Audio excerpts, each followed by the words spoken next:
Hey guys, welcome back.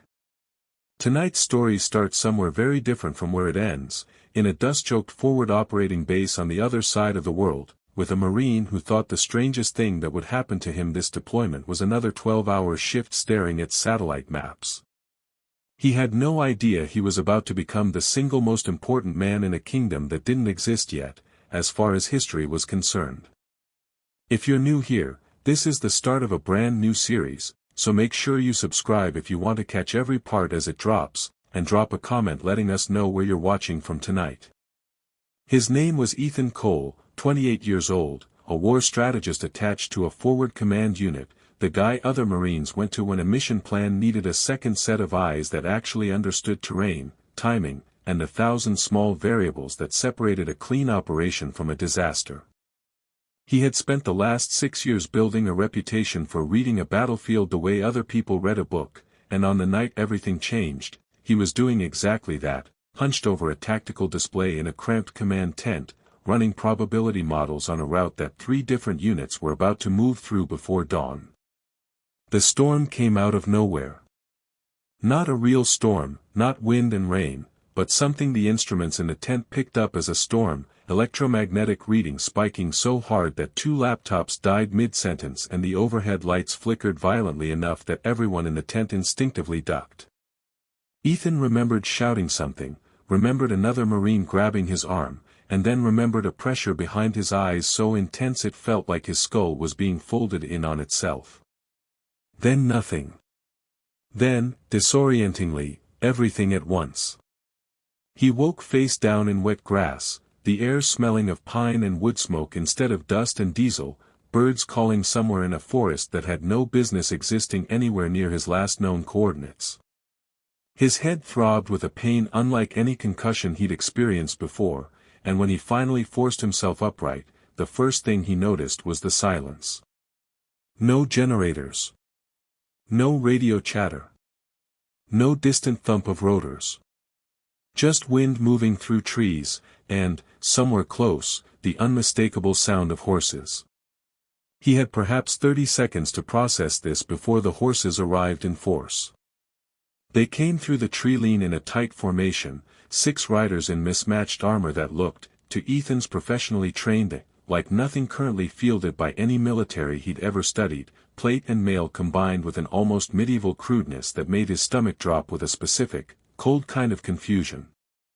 The riders fanned out around him with practiced efficiency, spears leveled, and the lead rider, an older man with a scarred jaw and eyes that missed nothing, barked something in a language Ethan didn't recognize at all. Ethan raised his hands slowly, the universal gesture, and hoped it would translate even if the words wouldn't. It did, marginally. The spears didn't lower, but no one drove one through his chest either, which he counted, in that moment, as a genuine tactical victory. They bound his wrists with rough rope, searched him with rough, unfamiliar hands, and confiscated his rifle, sidearm, and pack with the careful suspicion of men handling something they didn't understand and didn't entirely trust not to be dangerous regardless. Ethan let them, understanding with total clarity that resistance against 6 armed riders in unfamiliar terrain, with no idea where he was or what army, if any, these men represented, was not a fight math favored.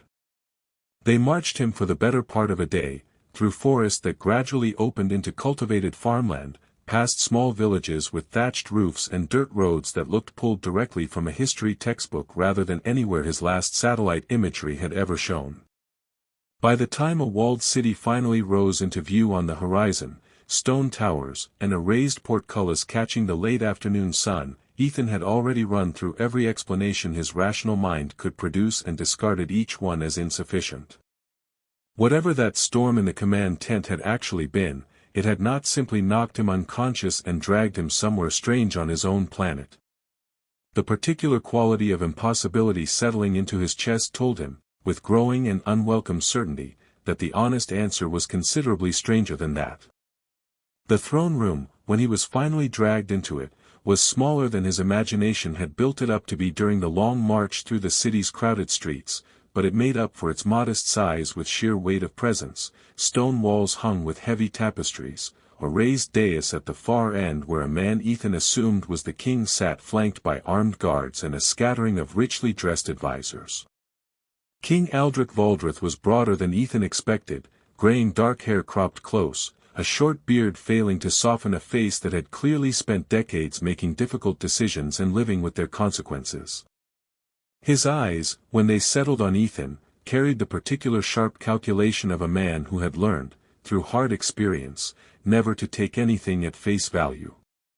The lead rider who had captured him, apparently a captain of some border patrol, gave a report in the same unfamiliar language from before, gesturing at Ethan's confiscated gear now laid out on a nearby table, the rifle drawing visible unease from several of the watching advisors.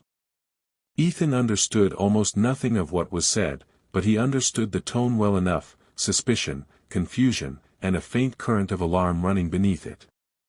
King Aldrich studied him for a long moment before speaking directly to him, in the same unfamiliar tongue, his voice carrying the flat, testing quality of a man expecting no useful answer but asking anyway out of procedure. Ethan spread his hands slightly, the same gesture that had bought him 30 extra seconds in the forest, and answered in English, keeping his tone level and unthreatening despite every instinct screaming at him to demand an explanation instead. "I don't understand your language," he said slowly. "I'm not your enemy. I don't know how I got here." This produced no useful reaction beyond a slight narrowing of the king's eyes, and a translator, an older man in scholar's robes standing near the dais, stepped forward and attempted, through a combination of broken fragments Ethan slowly realized were distant cousins of languages he half remembered from language training, and increasingly desperate gesturing, to bridge the gap between them. It took the better part of an hour, but eventually, through painstaking, imperfect translation, Ethan managed to convey the barest outline of his situation, that he had come from somewhere very far away, through means he did not understand himself, and that he possessed no ill intent toward this kingdom. He gestured toward his confiscated rifle, attempting to explain, through gesture and the scholar's stumbling translation, that it was a weapon of considerable power, hoping the demonstration of respect for its danger might buy him some credibility. Instead, it bought him laughter. One of the younger advisors, a lean man with an expensive-looking sword at his hip, made some comment that sent a ripple of amusement through the assembled court, and even King Aldrich's stern expression cracked briefly with something close to contempt. The scholar, translating with visible reluctance, explained that the court found it difficult to believe a stranger dressed in strange cloth, carrying an oddly shaped stick he claimed was a weapon of great power, arriving from nowhere with no army, no allies, and no proof of anything he claimed. Ethan felt the familiar cold clarity that came, in his professional life, right before a plan needed to change entirely. Explaining himself further, he understood immediately, was only deepening the court's amusement rather than easing their suspicion. King Aldrich, apparently reaching the same conclusion from the opposite direction, gave a short, dismissive order, and the guard seized Ethan's arms again before he could offer any further protest. The dungeon they marched him toward was exactly as unpleasant as dungeons in old films had always suggested: damp stone, thin straw bedding, and a heavy iron door that closed behind him with a finality that settled, cold and absolute, into the pit of his stomach. He sat down against the wall in the dim light filtering through a small barred window, and allowed himself, for the first time since waking in that wet grass, a single long moment of genuine despair before forcing his mind back into the only mode that had ever reliably served him under pressure: assess the situation, identify what could still be controlled, and build a plan from there. He lost track of the exact passage of time in that cell, the small barred window offering only a rough sense of day cycling into night and back again, but he guessed it had been roughly 2 full days when the sounds beyond the dungeon walls first began changing in a way his trained ear recognized immediately, even through thick stone. Distant horns. The particular rhythm of massed footsteps moving with urgent purpose rather than routine patrol. And beneath it all, faint but unmistakable, the deep percussive thud of something large striking something else large, repeated, deliberate, the unmistakable signature of a siege beginning in earnest. Ethan pressed himself against the small barred window, straining for any useful information, and caught fragments, shouted orders in the language he still couldn't understand, the particular controlled panic of soldiers responding to genuine emergency rather than drilled exercise.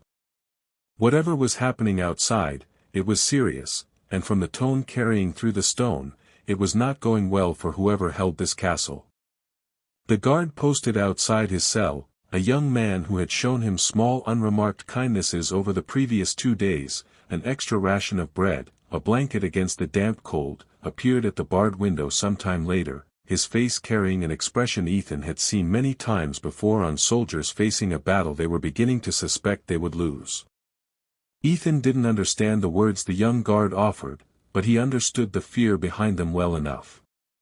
He spent that night listening to the muffled sounds of a battle he could not see, running probability models in his head out of pure professional habit even with no data to actually feed them, and by the following morning, when the cell door finally opened, it was not the young sympathetic guard who appeared, but the scholar translator from the throne room, his robes disheveled, his expression carrying the particular desperate quality of a man sent to fetch something his masters had, until very recently, considered entirely beneath their notice.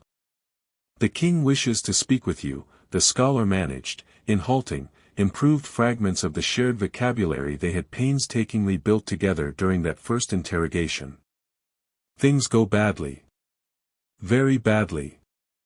Ethan was marched back through castle corridors that felt entirely different from his first passage through them 2 days before, servants and soldiers moving with the barely controlled urgency of people watching their world come apart around them, and when he was brought once more into the throne room, King Aldrich looked visibly older than he had during their first meeting, the sharp calculating composure replaced by the particular strained exhaustion of a leader watching casualty reports arrive faster than he could process them. Morgatha's forces had struck the eastern approach with far greater numbers than any scout had reported, the scholar explained in halting translation, gesturing at a large map spread across a nearby table, markers indicating positions that even Ethan's untrained eye could read as deeply unfavorable. 2 outer garrisons had already fallen. A third was under direct assault as they spoke. And the strategy being employed by Valdretha's own commanders, a straightforward defensive line meeting the invading force head-on, was being systematically ground apart by an enemy that, judging by the map's markings, clearly outnumbered them substantially. Ethan studied the map for a long moment, old instincts stirring beneath the fear and disorientation of the past 2 days, and found himself, almost against his own better judgment given how thoroughly this same court had mocked him only days before, stepping closer to the table rather than away from it. "I can help you win this," he said, through the scholar's careful translation, watching King Aldrich's face for any flicker of the same contempt from before. "But you have to actually let me." King Aldrich's response was not immediate agreement, but it was also, notably, not the same dismissive contempt from 2 days before. He studied Ethan for a long, weighing moment, the exhaustion in his face briefly sharpening back into the calculating expression Ethan remembered from their first meeting, and then he said something to the scholar, short and clipped, that carried the particular tone of a desperate man setting careful conditions rather than granting open trust. The scholar translated, choosing his words with obvious care. "The king says you may advise. You will not command. You will not touch a weapon. 2 guards will remain beside you at all times, and if your advice costs Valdreth lives rather than saving them, you return to that cell, permanently, and no argument will save you a second time." Ethan accepted the terms without hesitation, understanding perfectly well that a war strategist stripped of any actual authority to give orders directly was still infinitely more useful than the same strategist rotting in a dungeon cell while a kingdom he'd apparently landed and collapsed around him. He turned his full attention to the map, and for the first time since waking in that wet grass 2 days before, felt something click back into place inside him that had nothing to do with fear or confusion at all. The problem, once he studied it properly, was not complicated in principle, only in execution. Valdretha's commanders were meeting Morgatha's superior numbers in a straightforward defensive line, the kind of engagement where raw numbers simply ground down whichever side had fewer of them, regardless of individual skill or courage. It was, Ethan recognized immediately, the exact mistake he had spent 6 years training other commanders to avoid. Through the scholar's increasingly confident translation, Ethan began laying out an alternative, using the map's own terrain markings to build his case. The eastern approach, where the heaviest fighting currently raged, funneled through a narrow valley before opening into the broader field where Valdreth's defensive line currently held. If that line deliberately, controlled fell back rather than holding rigid, drawing Morgoth's advancing force fully into the narrower terrain behind them, a smaller flanking group positioned along the valley's wooded slopes could strike the enemy's exposed column from 2 directions at once, using the terrain itself as a force multiplier rather than fighting the numbers advantage head-on. The senior military advisors present, several of whom had shown open contempt during Ethan's first appearance in this same room, listened to this explanation with expressions shifting slowly from skepticism towards something more genuinely considering the particular professional respect of soldiers recognizing sound tactical reasoning even from an unlikely source. One older commander, graying and heavily scarred, asked several sharp questions through the scholar's translation, testing the logic of the plan with the exact kind of scrutiny Ethan would have expected from any competent officer back in his own world, and found, to his evident surprise, that Ethan's answers held up under every challenge. King Aldrich listened to this entire exchange in silence, watching his own hardened commanders gradually come around to trusting a stranger's advice, and when the questioning finally settled, he gave a short, decisive nod that Ethan understood, even without translation, as genuine if deeply reluctant authorization. "Send the order," Aldrich said, through the scholar. "Fall back at the eastern line. And may whatever God watches over fools and foreigners prove that this one knows what he claims to know."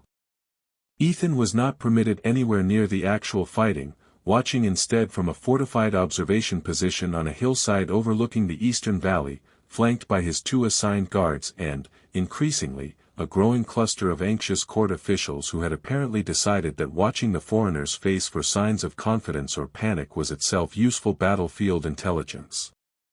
The controlled retreat began exactly as planned, Valdreth's eastern line falling back in disciplined stages rather than the ragged rout Morgoth's commanders clearly expected, and Ethan watched, heart-hammering despite his best professional effort to project calm, as the enemy force, sensing victory, pressed forward eagerly into the narrowing valley terrain exactly as the map had suggested they would. The flanking positions held their nerve. That was, Ethan understood watching it unfold, the single greatest variable in the entire plan, whether soldiers trained for centuries in direct frontal engagement could hold discipline long enough to let the enemy fully commit before springing the trap, and as the minutes stretched past what must have felt, to men crouched silently in wooded terrain watching an enemy column stream past below them, like an unbearable eternity, Ethan found himself holding his own breath in sympathy. The signal, when it finally came, a single sustained horn blast Ethan had specifically requested rather than the fragmented signals apparently more common to this world's warfare, split the valley's noise cleanly, and the flanking forces struck. What followed was, even from Ethan's distant vantage point, clearly and immediately catastrophic for Morgoth's advancing column. Caught in narrow terrain with no room to properly reform, struck simultaneously from both wooded slopes by forces they had not anticipated, the enemy's numerical advantage collapsed into chaos within minutes, soldiers unable to bring their full numbers to bear in terrain too cramped to support it, officers unable to relay orders fast enough to organize any coherent response. The battle that followed was not quick, and it was not bloodless, Ethan reminded himself firmly, watching smoke and distant shouting rise from the valley floor, understanding with clinical professional honesty that real people were dying down there regardless of how cleanly the tactics had worked on paper. But by the time the fighting finally broke and Morgoth's shattered eastern force began a genuine, undisciplined retreat rather than the feigned withdrawal Valdreth's own line had executed earlier, the outcome was undeniable. A battle Valdreth's own commanders had expected to lose badly had instead ended in a decisive, lopsided victory. The reaction among the watching officials on the hillside was immediate and, to Ethan, almost disorienting in its intensity. Where 2 days before these same men had laughed openly at his claims, now they stared at him with an expression bordering on genuine awe, several of them exchanging rapid, excited words Ethan couldn't follow but understood perfectly well regardless. King Aldrich arrived at the observation position within the hour, having ridden hard from the castle upon receiving the first reports, and studied Ethan for a long moment with an expression that had shifted, in the span of a single afternoon, from suspicious tolerance into something considerably more complicated. Respect tangled uncomfortably with the particular wariness of a king realizing he now genuinely needed something he did not fully understand or control. "You were right," Aldrich said finally, through the scholar's careful translation, his voice carrying a weight that suggested the admission cost him something significant to make aloud. "Tell me you have more ideas like this one. Because if Morgoth regroups and returns with even greater numbers, which I suspect they will, we are going to need every single one of them." Word of the Eastern Valley victory spread through Valdretha's castle and surrounding city with a speed that surprised even Ethan, who had some professional experience with how quickly morale-changing news traveled through a military structure under stress. By the time he was escorted back within the castle walls that evening, the guards who had marched him roughly toward the dungeon 3 days before now walked beside him with a wary, uncertain deference that felt, to Ethan, almost stranger than the earlier hostility had been. King Aldrich, in a gesture that carried clear political calculation alongside whatever genuine gratitude he felt, ordered Ethan moved from the dungeon entirely into a proper guest chamber within the castle itself, a modest but genuinely comfortable room with a real bed, a washing basin, and, notably, no bars on the single window overlooking the castle's inner courtyard. The 2 guards remained posted outside his door, a detail Ethan noted without complaint, understanding perfectly well that trust this newly earned came with reasonable limits attached. It was the following morning that he properly met the 2 people who would, over the following weeks, become the closest thing he had to genuine allies within Valdretha's court. Lady Calith found him first, striding into the small training yard where Ethan had been permitted, under guard, to stretch muscles gone stiff from days of confinement, and studied him with an openly skeptical expression that made no attempt to hide her assessment.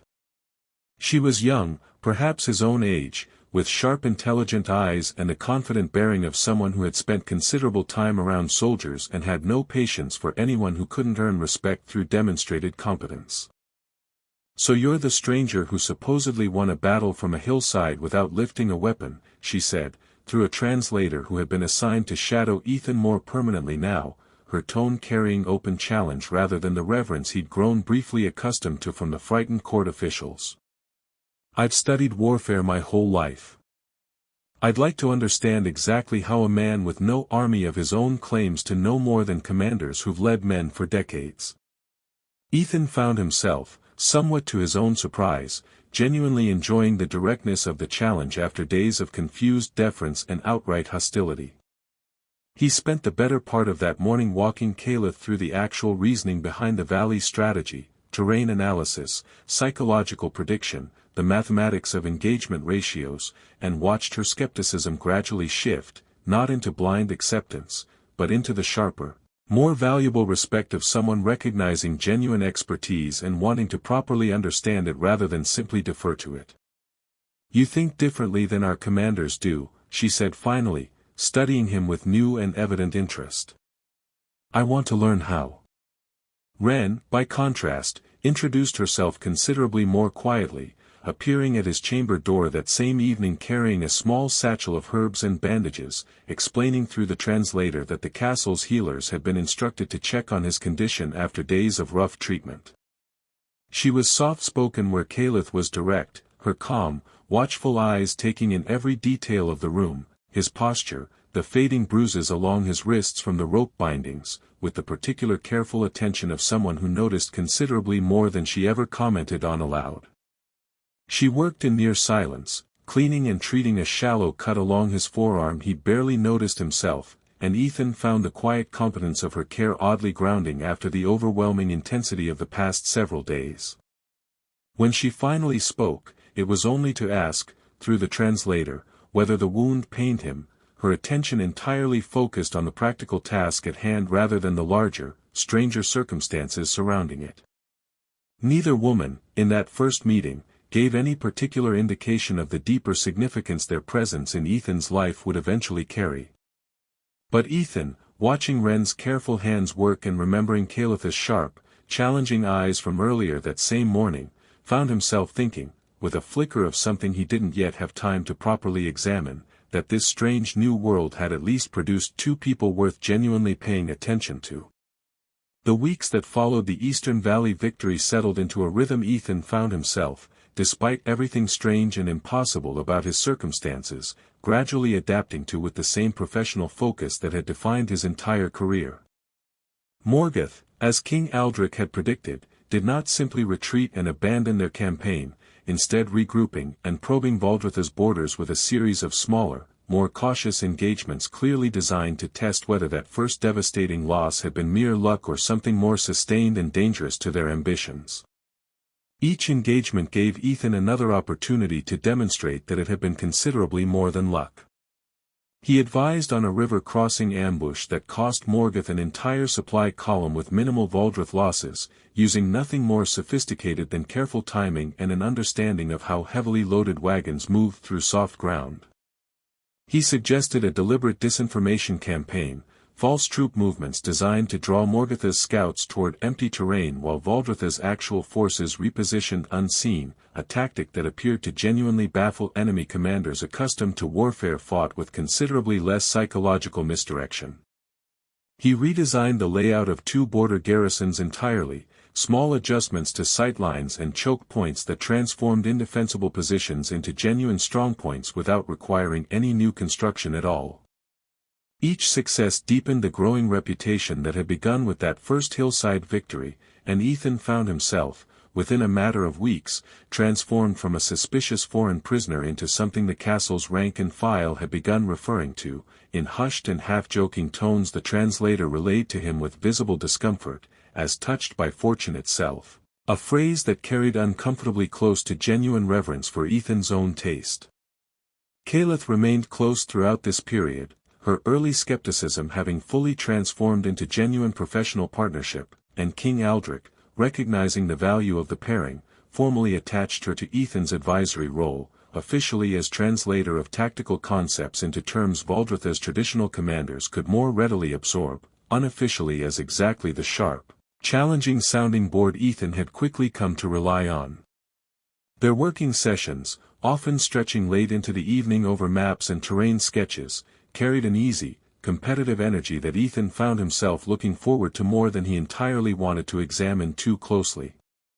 Ren, by contrast, remained a quieter, steadier presence, appearing whenever Ethan returned from a forward observation post with fresh cuts or the accumulated exhaustion of days spent under battlefield stress, tending to him with the same careful, watchful attention from their first meeting, saying little but noticing, Ethan increasingly suspected, considerably more than she ever let on.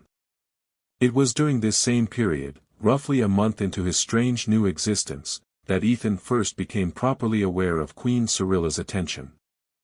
He had seen her before, at a distance during court gatherings, an elegant, composed woman who rarely spoke during the military briefings that had become such a regular feature of castle life, but it was during a formal dinner celebrating the successful defense of the eastern border that he first noticed her gaze lingering on him across the hall for a beat longer than simple courtesy would explain. A brief, searching look quickly redirected the moment their eyes actually met, but not quickly enough to feel entirely accidental. Ethan told himself, that first evening, that he was almost certainly reading too much into a single glance from an exhausted, overworked mind still adjusting to circumstances no amount of military training had ever prepared him for. He would spend considerably more of the following weeks trying, with steadily diminishing success, to convince himself of exactly that same explanation. The lingering glance from that first dinner proved, over the following weeks, to be far from an isolated occurrence. Queen Cirilla began appearing, with increasing and difficult-to-dismiss frequency, in places Ethan's own routine regularly carried him, the castle library during the quiet evening hours he sometimes spent trying to piece together a working understanding of Valdreth's written language, the training yard during his morning exercises, the covered walkway between his chamber and the map room where the day's strategic planning typically occurred. Each encounter followed a similar careful pattern, brief, seemingly coincidental, conducted with a formal courtesy that gave nothing away to any casual observer, but carrying, beneath that careful surface, small deliberate signals Ethan found increasingly difficult to attribute entirely to his own imagination. A compliment on his growing command of the language, delivered with a warmth that outpaced the actual content of the words. A question about his homeland, asked with genuine curiosity rather than the wary suspicion most of the court still directed toward anything he described.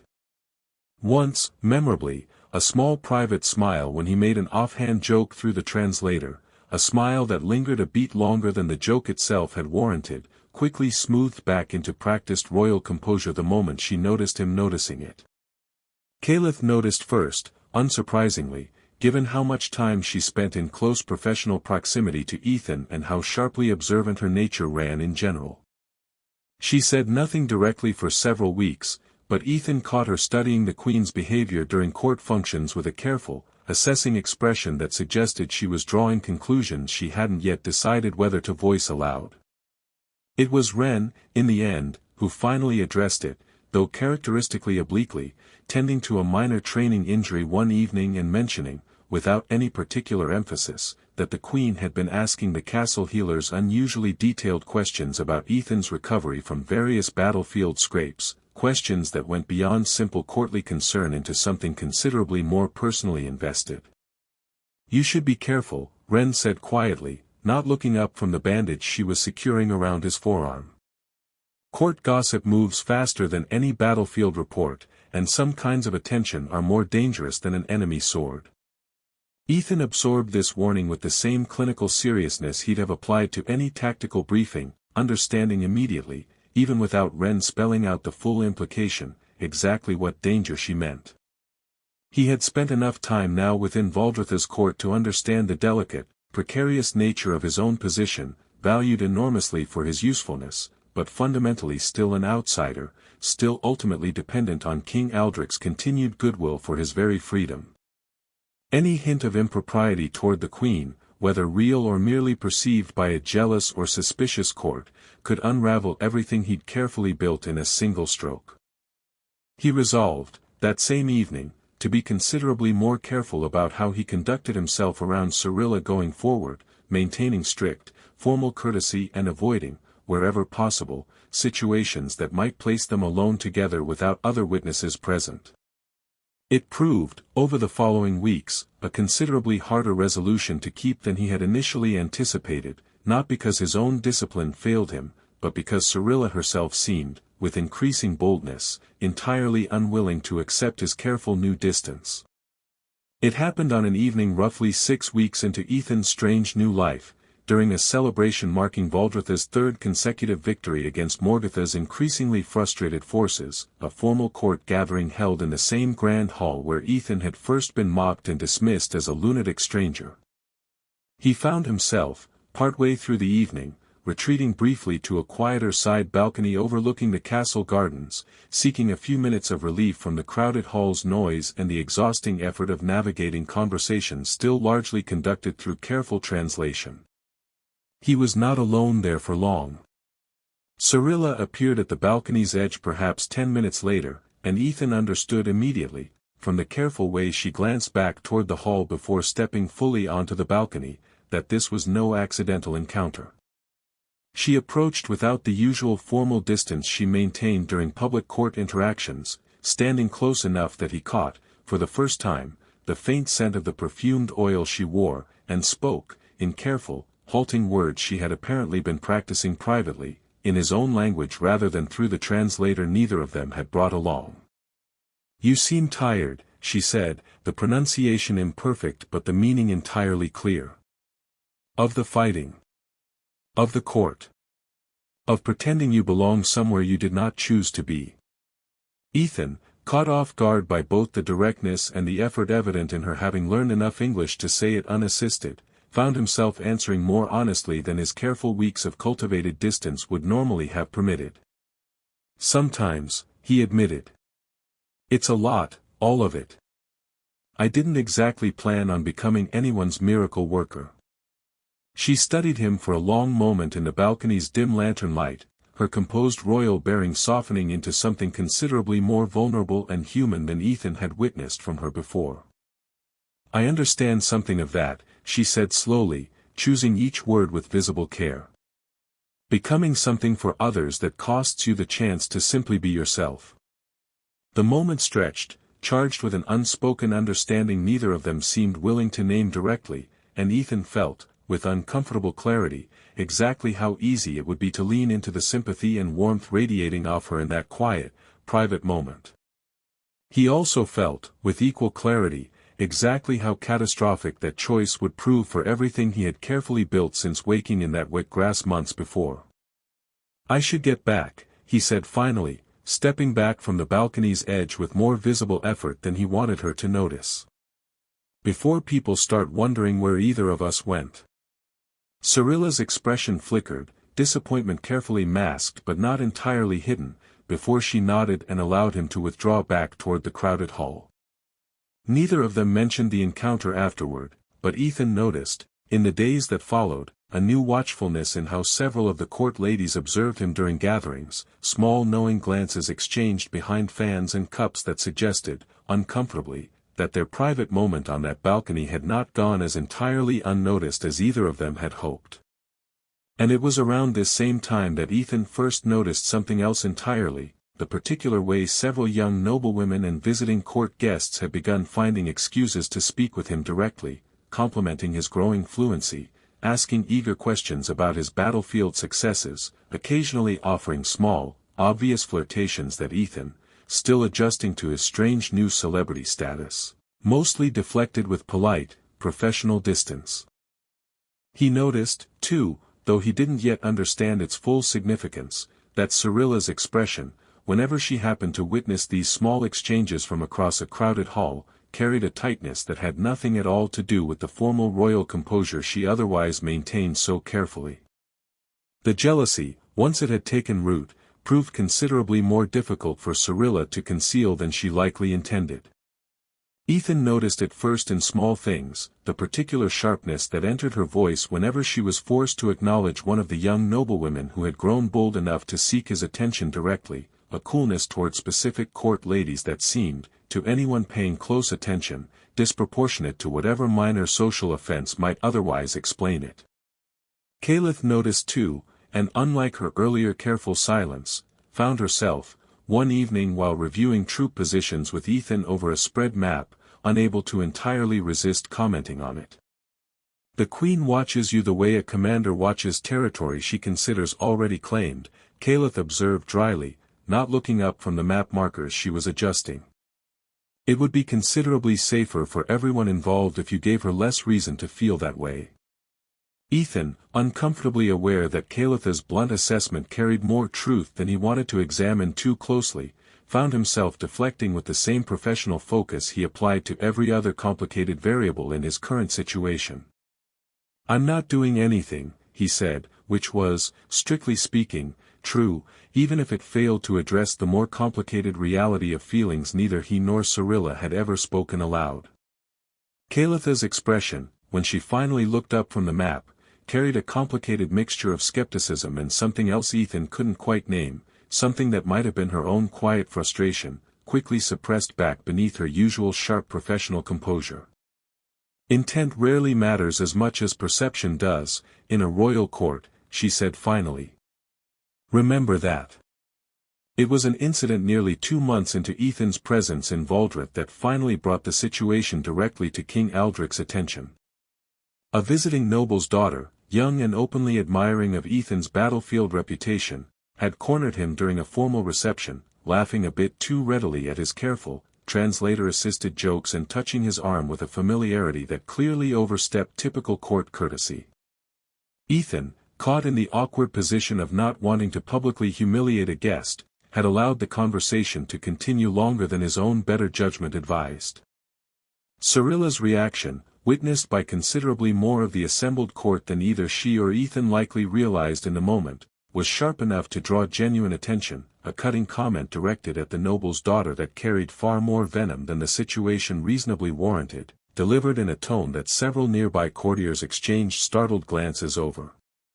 King Aldrich, standing not far away deep in conversation with one of his military advisors, caught the exchange, and Ethan, watching from across the hall, saw the exact moment understanding settled over the king's face, a slow, cold recognition that transformed his earlier expression of simple political calculation into something considerably darker and more personal. Aldrich said nothing directly that evening, offering no visible reaction beyond a slight tightening around his eyes as he returned his attention to his advisor's conversation. But Ethan, whose entire professional career had trained him to read exactly this kind of controlled, dangerous stillness in powerful men, understood immediately that something significant had just shifted, quietly and irreversibly, in how the king regarded him. He found himself, walking back to his chamber that night, running through every interaction with Cyrilla over the past 2 months with the same careful analytical precision he'd normally reserve for battlefield strategy, searching for whatever damage control might still be possible, and finding, with mounting unease, considerably less room to maneuver than he would have liked. The change in King Aldrich's behavior toward Ethan, in the days following that reception, was subtle enough that anyone not specifically watching for it might easily have missed it entirely. He remained outwardly courteous during their strategy sessions, still deferring to Ethan's tactical judgment with the same practical respect he'd extended since that first hillside victory. But Ethan, watching carefully, noticed a new coldness settling behind the king's eyes during their private conversations, a formality that had replaced whatever grudging warmth had begun developing between them over the preceding weeks. It was nearly a week later that Aldrich summoned him for what was ostensibly a routine strategic briefing, but which Ethan understood, from the moment he entered the small private council chamber and found only the king and 2 of his most trusted commanders present, carried considerably more weight than the summons had suggested. Morgatha's forces have been spotted regrouping near the northern pass, Aldrich said, through the translator who had, Ethan noticed, been dismissed from several similar meetings recently, his continued presence today feeling deliberately calculated. We need eyes on their exact numbers and formation before committing to any response. I want you to lead the scouting party personally. Ethan absorbed this with the same careful analytical attention he applied to every tactical proposal, and found, almost immediately, several elements that didn't sit comfortably with standard practice. A strategist of his particular value, he understood well enough from his own military training, was rarely if ever sent into direct forward reconnaissance, a role better suited to trained scouts whose loss, however regrettable, didn't cost an army its entire tactical advantage in the process. Forgive me, my king, Ethan said carefully, choosing his words with the same caution he'd apply to defusing any potentially volatile situation, but wouldn't it make more sense to send experienced scouts for this, while I remain available to interpret whatever information they gather? Aldrich's expression, when he answered, carried a hard edge that confirmed everything Ethan's instincts had already been suggesting. You claim expertise in reading battlefields others cannot properly interpret, he said. I am simply asking you to demonstrate that expertise where it matters most, directly, rather than always from the comfortable safety of a hillside or a council chamber. The 2 commanders present exchanged a brief, uncomfortable glance that told Ethan they understood the subtext of this exchange every bit as clearly as he did himself. This was not, whatever careful language surrounded it, a genuine tactical request. It was a test, deliberately dangerous, designed either to prove Ethan's usefulness extended beyond safe strategic distance, or, Ethan suspected with a cold certainty settling into his chest, to remove a complication the king had decided he could no longer comfortably tolerate. He had, in that moment, exactly 2 choices available to him: refuse and confirm every suspicion Aldrich already harbored about his courage and his intentions, or accept a mission that carried genuinely significant personal risk in terrain he knew nothing about, surrounded by soldiers whose full loyalty, under these particular circumstances, he could no longer entirely take for granted. I'll go, Ethan said finally, understanding with total clarity that refusal was never truly an option available to him at all. Just tell me when. The scouting party departed 2 days later, 6 soldiers alongside Ethan, led by a grim, weathered captain named Rennick who had been present during that first uncomfortable meeting and who Ethan strongly suspected had been chosen precisely for his unwavering loyalty to the king rather than any warmth toward the foreign strategist he'd been assigned to escort. The northern pass proved every bit as treacherous as the terrain reports had suggested, narrow mountain trails winding through dense forest that offered excellent cover for an ambush and correspondingly poor visibility for anyone trying to avoid walking directly into one. Ethan found himself relying heavily on instincts honed across years of real deployments in genuinely hostile terrain, reading the subtle signs of recent troop movement, broken branches, disturbed ground cover, the particular quality of silence that settled over a forest when large numbers of armed men had recently passed through it. It was Caliph, unexpectedly, who joined the party at the final moment before departure, arriving at the castle gates with her own gear already packed and a stubborn set to her jaw that made clear any argument against her presence would be entirely wasted effort. "The king ordered a scouting party," she said flatly, when Ethan raised an eyebrow at her sudden appearance. He didn't specify it couldn't include Valdreth's own tactical officer alongside its foreign advisor. "And frankly, given recent developments, I'd rather not find out what happens to you out there without at least one person present whose loyalty to your survival isn't currently in question." Ethan understood immediately, without her needing to spell it out further, exactly what recent developments she was referring to, and found himself, despite the genuine danger of their situation, grateful in a way that went beyond simple tactical reassurance. They spent 2 days moving carefully through the pass, gathering exactly the intelligence Aldrich had requested, confirming Morgatha's regrouping forces numbered considerably fewer than initial reports suggested, their supply line stretched thin enough to suggest genuine vulnerability rather than the overwhelming threat the king's advisors had feared. It was, by any reasonable measure, a successful and valuable mission. It was also, on the return journey, nearly a fatal one. The ambush came at dusk on their second day. A small detachment of Morgath scouts who had apparently been tracking their own movement for longer than Ethan's careful precautions had accounted for, striking from concealed positions along a narrow ridge trail with a suddenness that left no time for anything but immediate, desperate reaction. Ethan, unarmed beyond a small knife the guards had grudgingly permitted him, found himself pulled backward hard by Calipha's grip on his collar as an arrow that would otherwise have taken him directly through the throat instead buried itself in the tree bark beside his head. The following minutes blurred into chaotic close combat, Captain Rennick and his soldiers fighting with the disciplined ferocity of men trained for exactly this kind of engagement, Caliph herself proving considerably more capable with the short sword at her hip than Ethan had fully appreciated until watching her drive it, without hesitation, into an attacker who had gotten dangerously close to his exposed back.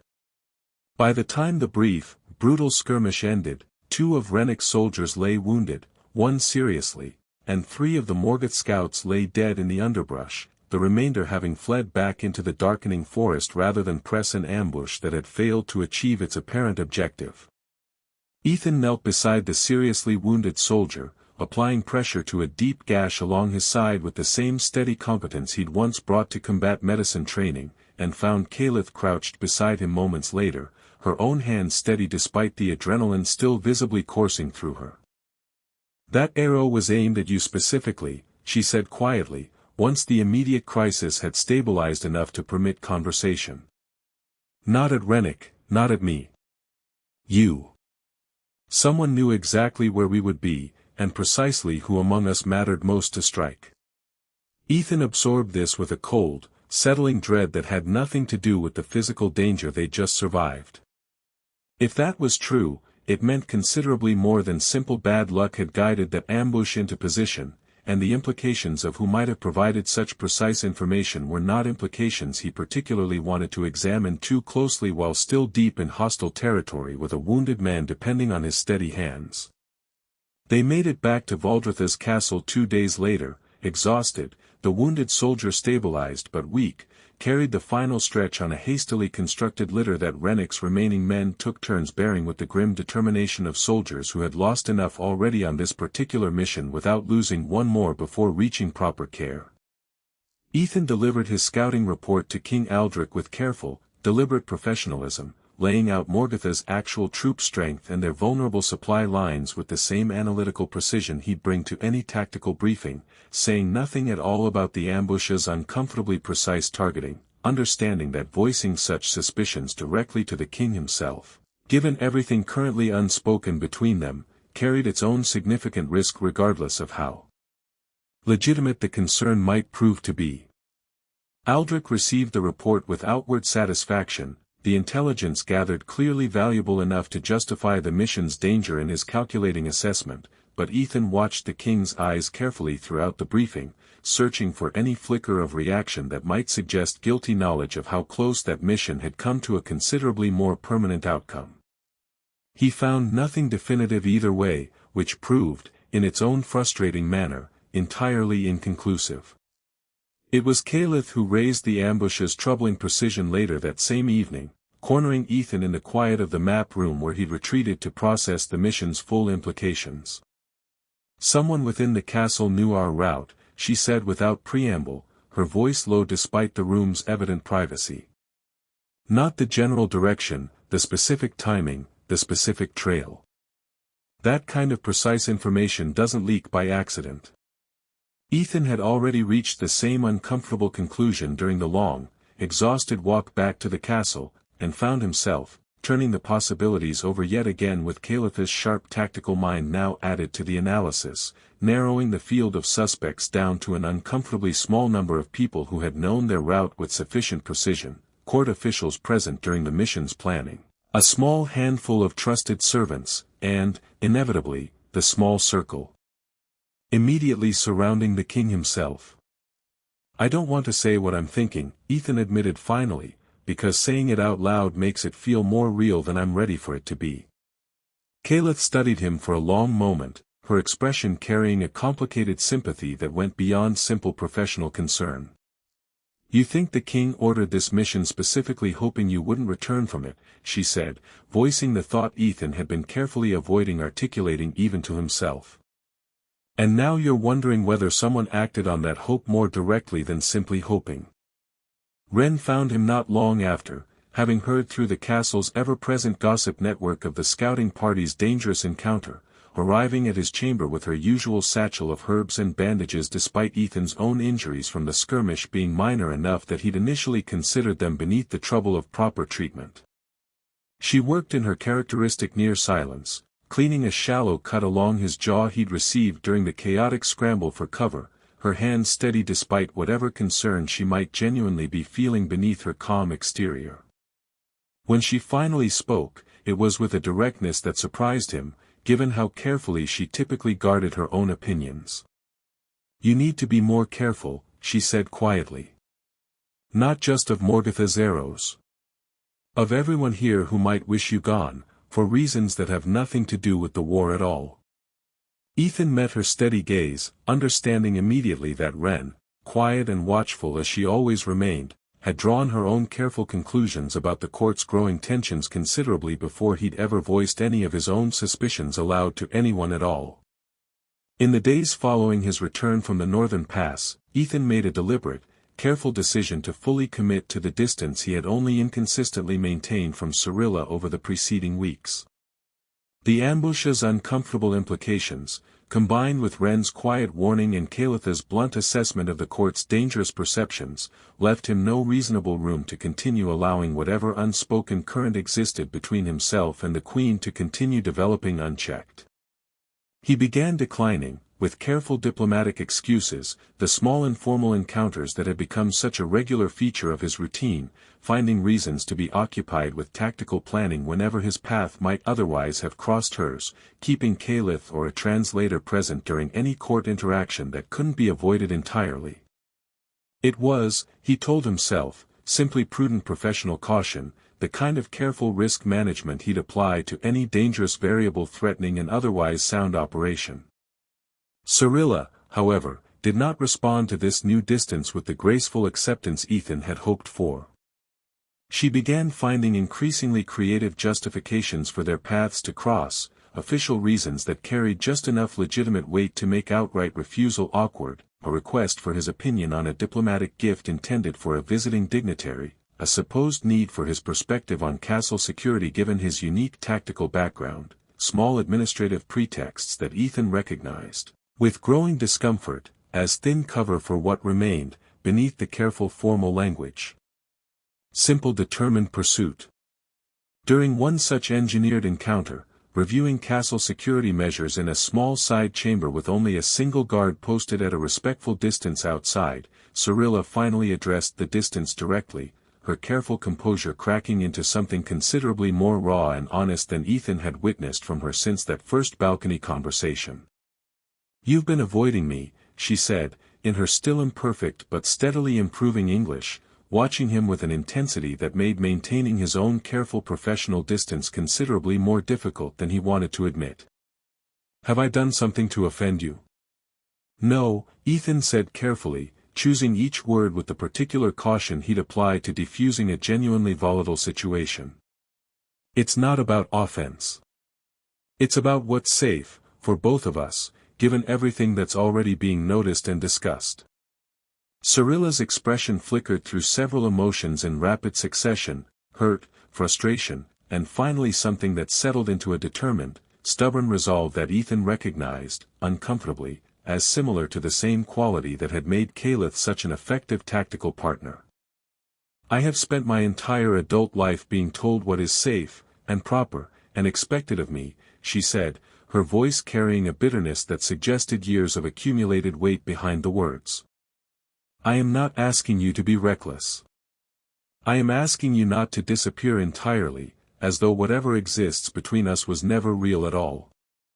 Ethan found himself, in that charged moment, without any adequate response that could honor both the genuine feeling clearly driving her words and the very real danger that feeling represented to everything he'd built since arriving in this strange world. He settled, in the end, for a careful, incomplete honesty that satisfied neither of them fully. "I can't promise you anything," he said quietly. "But I also can't pretend I don't understand what you're saying. I just need you to understand, in return, exactly how much both of us stand to lose if this goes any further than careful words in a private room."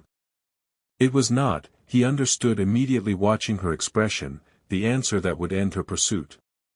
If anything, the careful acknowledgement embedded within his caution seemed only to deepen her quiet determination that whatever existed between them was worth the danger of continuing to pursue. The massive assault, when it finally came, arrived with a scale and coordination that immediately told Ethan, studying the first frantic reports delivered to the War Council chamber, that Morgoth had spent the preceding weeks doing considerably more than simply licking their wounds from previous defeats. This was not another cautious probing engagement designed to test Valdreth's defenses. This was a full, coordinated invasion, 3 separate forces striking simultaneously along different sections of the border, clearly designed to overwhelm Valdreth's ability to respond effectively to any single threat by forcing impossible choices about where limited resources could be committed. The war room, when Ethan arrived, was already a controlled chaos of runners delivering fragmentary reports, commanders arguing over conflicting priorities, and King Aldrich himself standing at the center of it all with the particular grim intensity of a man watching his kingdom's survival hang in genuine, immediate balance. Ethan studied the incoming reports with rapidly mounting alarm, understanding within minutes that this assault represented a fundamentally different tactical problem than anything he'd successfully solved before. Previous victories had relied on exploiting terrain advantages and psychological misdirection against forces still probing cautiously, still testing Valdreth's capabilities rather than committing fully. This assault offered no such exploitable hesitation, 3 disciplined, numerically superior forces advancing with coordinated confidence that suggested careful planning by commanders who had studied and adapted to every previous tactic Ethan had successfully employed against them. "We can't defend all 3 fronts simultaneously with current forces," Caliph said grimly, studying the same reports over Ethan's shoulder, her earlier professional confidence replaced by the particular focused urgency of a tactician recognizing a genuinely dangerous situation. "Not with terrain tricks and clever timing alone. Whatever advantage we've held until now, they've adapted around it." Ethan absorbed this assessment with a sinking clarity that matched her own, running through every tactical option his considerable training could produce and finding, for the first time since arriving in this world, no clean solution that relied purely on the kind of clever positioning and psychological misdirection that had served so reliably in previous engagements. Morgatha's commanders had learned, and adapted, exactly as any competent military leadership eventually would against a repeatedly successful opponent. King Aldrich's eyes found Ethan across the chaotic war room, carrying a desperate, searching quality that momentarily overrode whatever cold suspicion had been building between them in recent weeks. Whatever personal tension existed, the king's kingdom's survival now clearly outweighed it entirely in his immediate priorities. "Tell me you have something," Aldrich said, through the scholar hurriedly summoned back to translate. "Because if you don't, I don't see how we survive what's coming in the next 3 days." Ethan stood silently for a long moment, staring at the map's grim markings, feeling the full weight of an impossible tactical problem pressing against every conventional solution his training could offer. And then, slowly, an idea began forming, one he had deliberately avoided considering until now, understanding perfectly well the magnitude of what introducing it would actually mean for this world's entire trajectory going forward. "There might be something," he said finally, his voice carrying a heaviness that made several nearby officers look up sharply from their own urgent work. "But it means showing you something considerably more dangerous than clever troop positioning.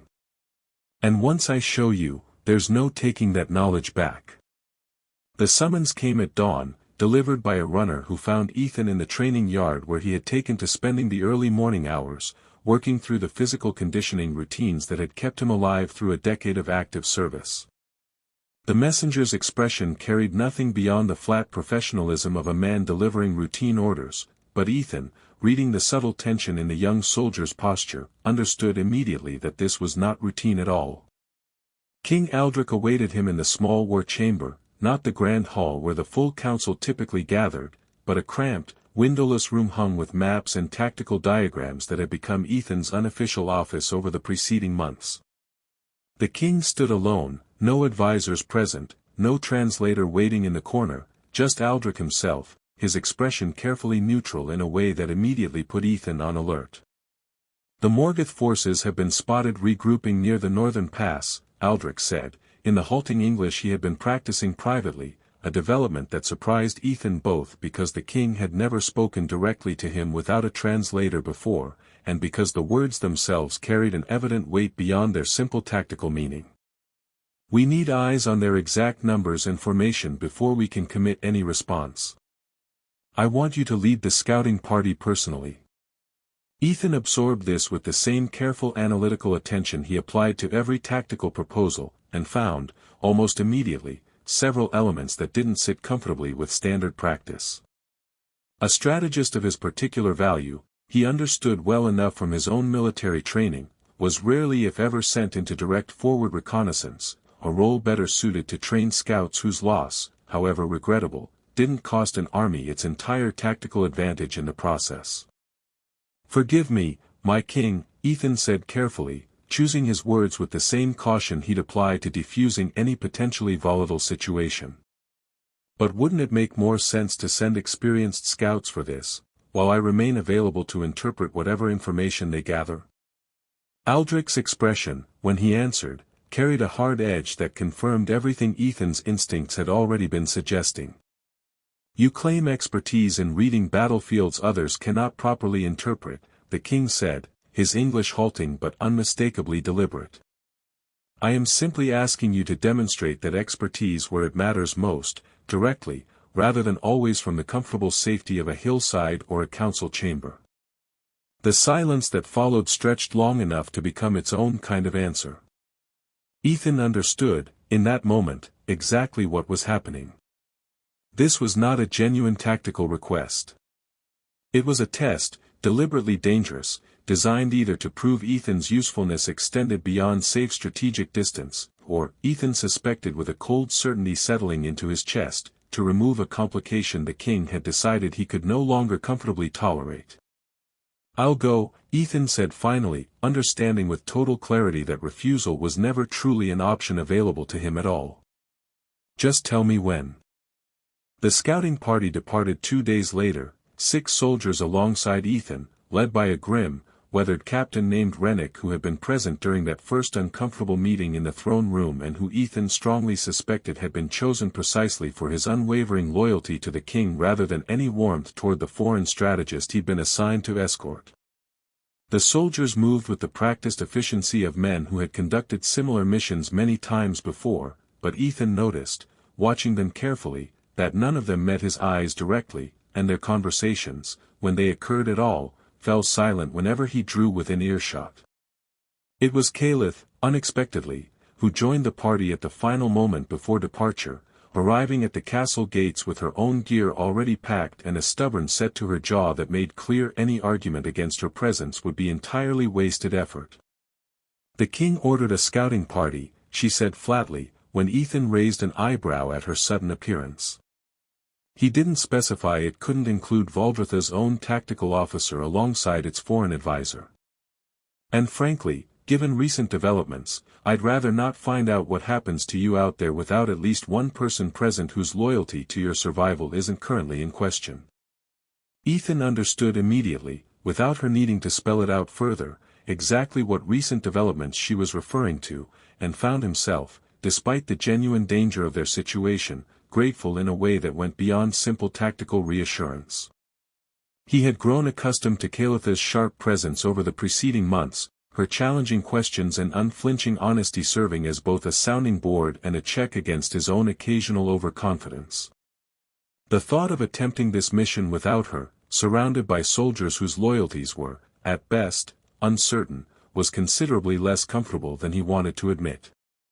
Captain Rennick received Calitha's addition to the party with a flat, unreadable expression that suggested he had expected something like this and had already decided it wasn't worth arguing about. He simply nodded, adjusted the distribution of supplies to account for an extra body, and led them out through the castle's northern gate before the morning sun had fully cleared the walls.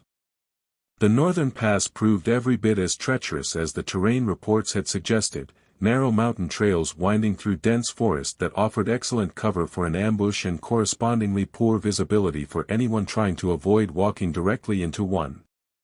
Ethan found himself relying heavily on instincts honed across years of real deployments in genuinely hostile terrain, reading the subtle signs of recent troop movement, broken branches, disturbed ground cover, the particular quality of silence that settled over a forest when large numbers of armed men had recently passed through it.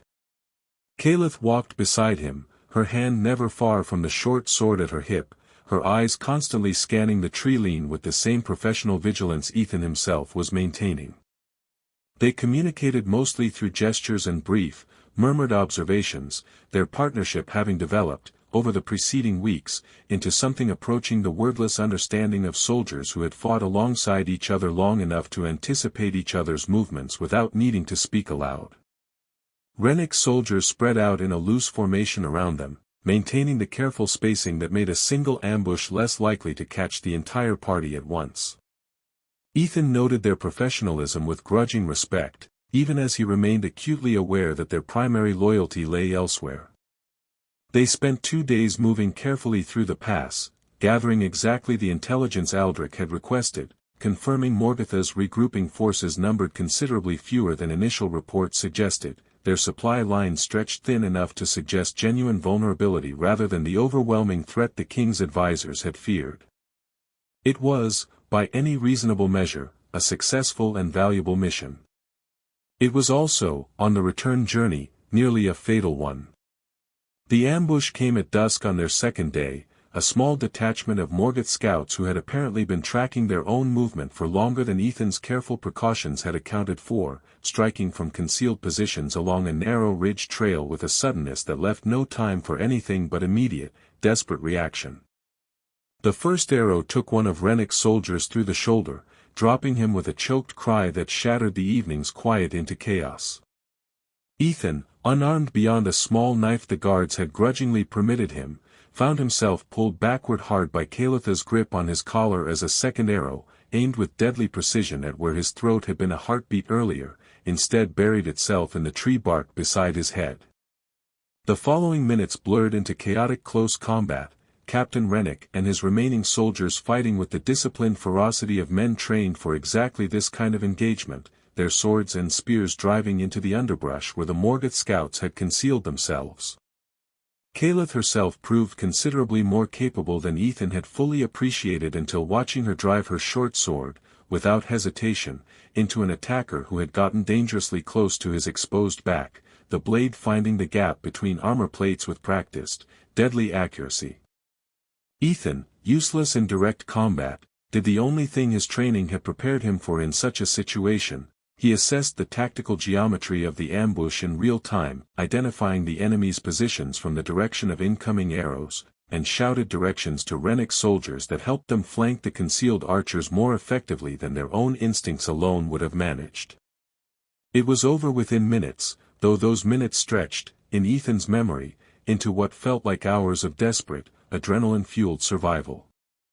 When the last Morgoth scout either lay dead or had fled back into the darkening forest, 2 of Rennick's soldiers lay wounded, 1 seriously, and 3 of the enemy lay dead in the underbrush, their bodies already being stripped of anything useful by the surviving Valdreth soldiers. Ethan knelt beside the seriously wounded soldier, applying pressure to a deep gash along his side with the same steady competence he'd once brought to combat medicine training, using the limited supplies in his pack to create a makeshift bandage that would hold until they could reach proper medical care. The man's eyes, glassy with shock, found Ethan's face and held them with an expression that mixed gratitude with something else, something that might have been genuine surprise that the foreign advisor had not simply left him to die while saving himself. Kaelith crouched beside him moments later, her own hand steady despite the adrenaline still visibly coursing through her, helping him secure the bandage with efficient, practiced movements. Her face, when she finally spoke, carried a grim certainty that confirmed every suspicion Ethan had been carefully avoiding articulating since the first arrow had flown. "That was aimed at you specifically," she said quietly, her voice low enough that Rennick's soldiers, busy tending to their own wounded and securing the perimeter, could not overhear. "Not at Rennick, not at me. You." Someone knew exactly where we would be, and precisely who among us mattered most to strike. Ethan absorbed this with a cold, settling dread that had nothing to do with the physical danger they'd just survived. If that was true, it meant considerably more than simple bad luck had guided that ambush into position, and the implications of who might have provided such precise information were not implications he particularly wanted to examine too closely while still deep in hostile territory with a wounded man depending on his steady hands. He said nothing, focusing instead on the practical task of stabilizing their wounded soldier for the long, difficult journey back to Valdreth. But Kaelith's words echoed in his mind throughout the entire return march, and the questions they raised refused to be silenced by simple tactical focus. They made it back to Valdreth's castle 2 days later, exhausted, the wounded soldier stabilized but weak, carried the final stretch on a hastily constructed litter that Rennick's remaining men took turns bearing with the grim determination of soldiers who had lost enough already on this particular mission without losing one more before reaching proper care.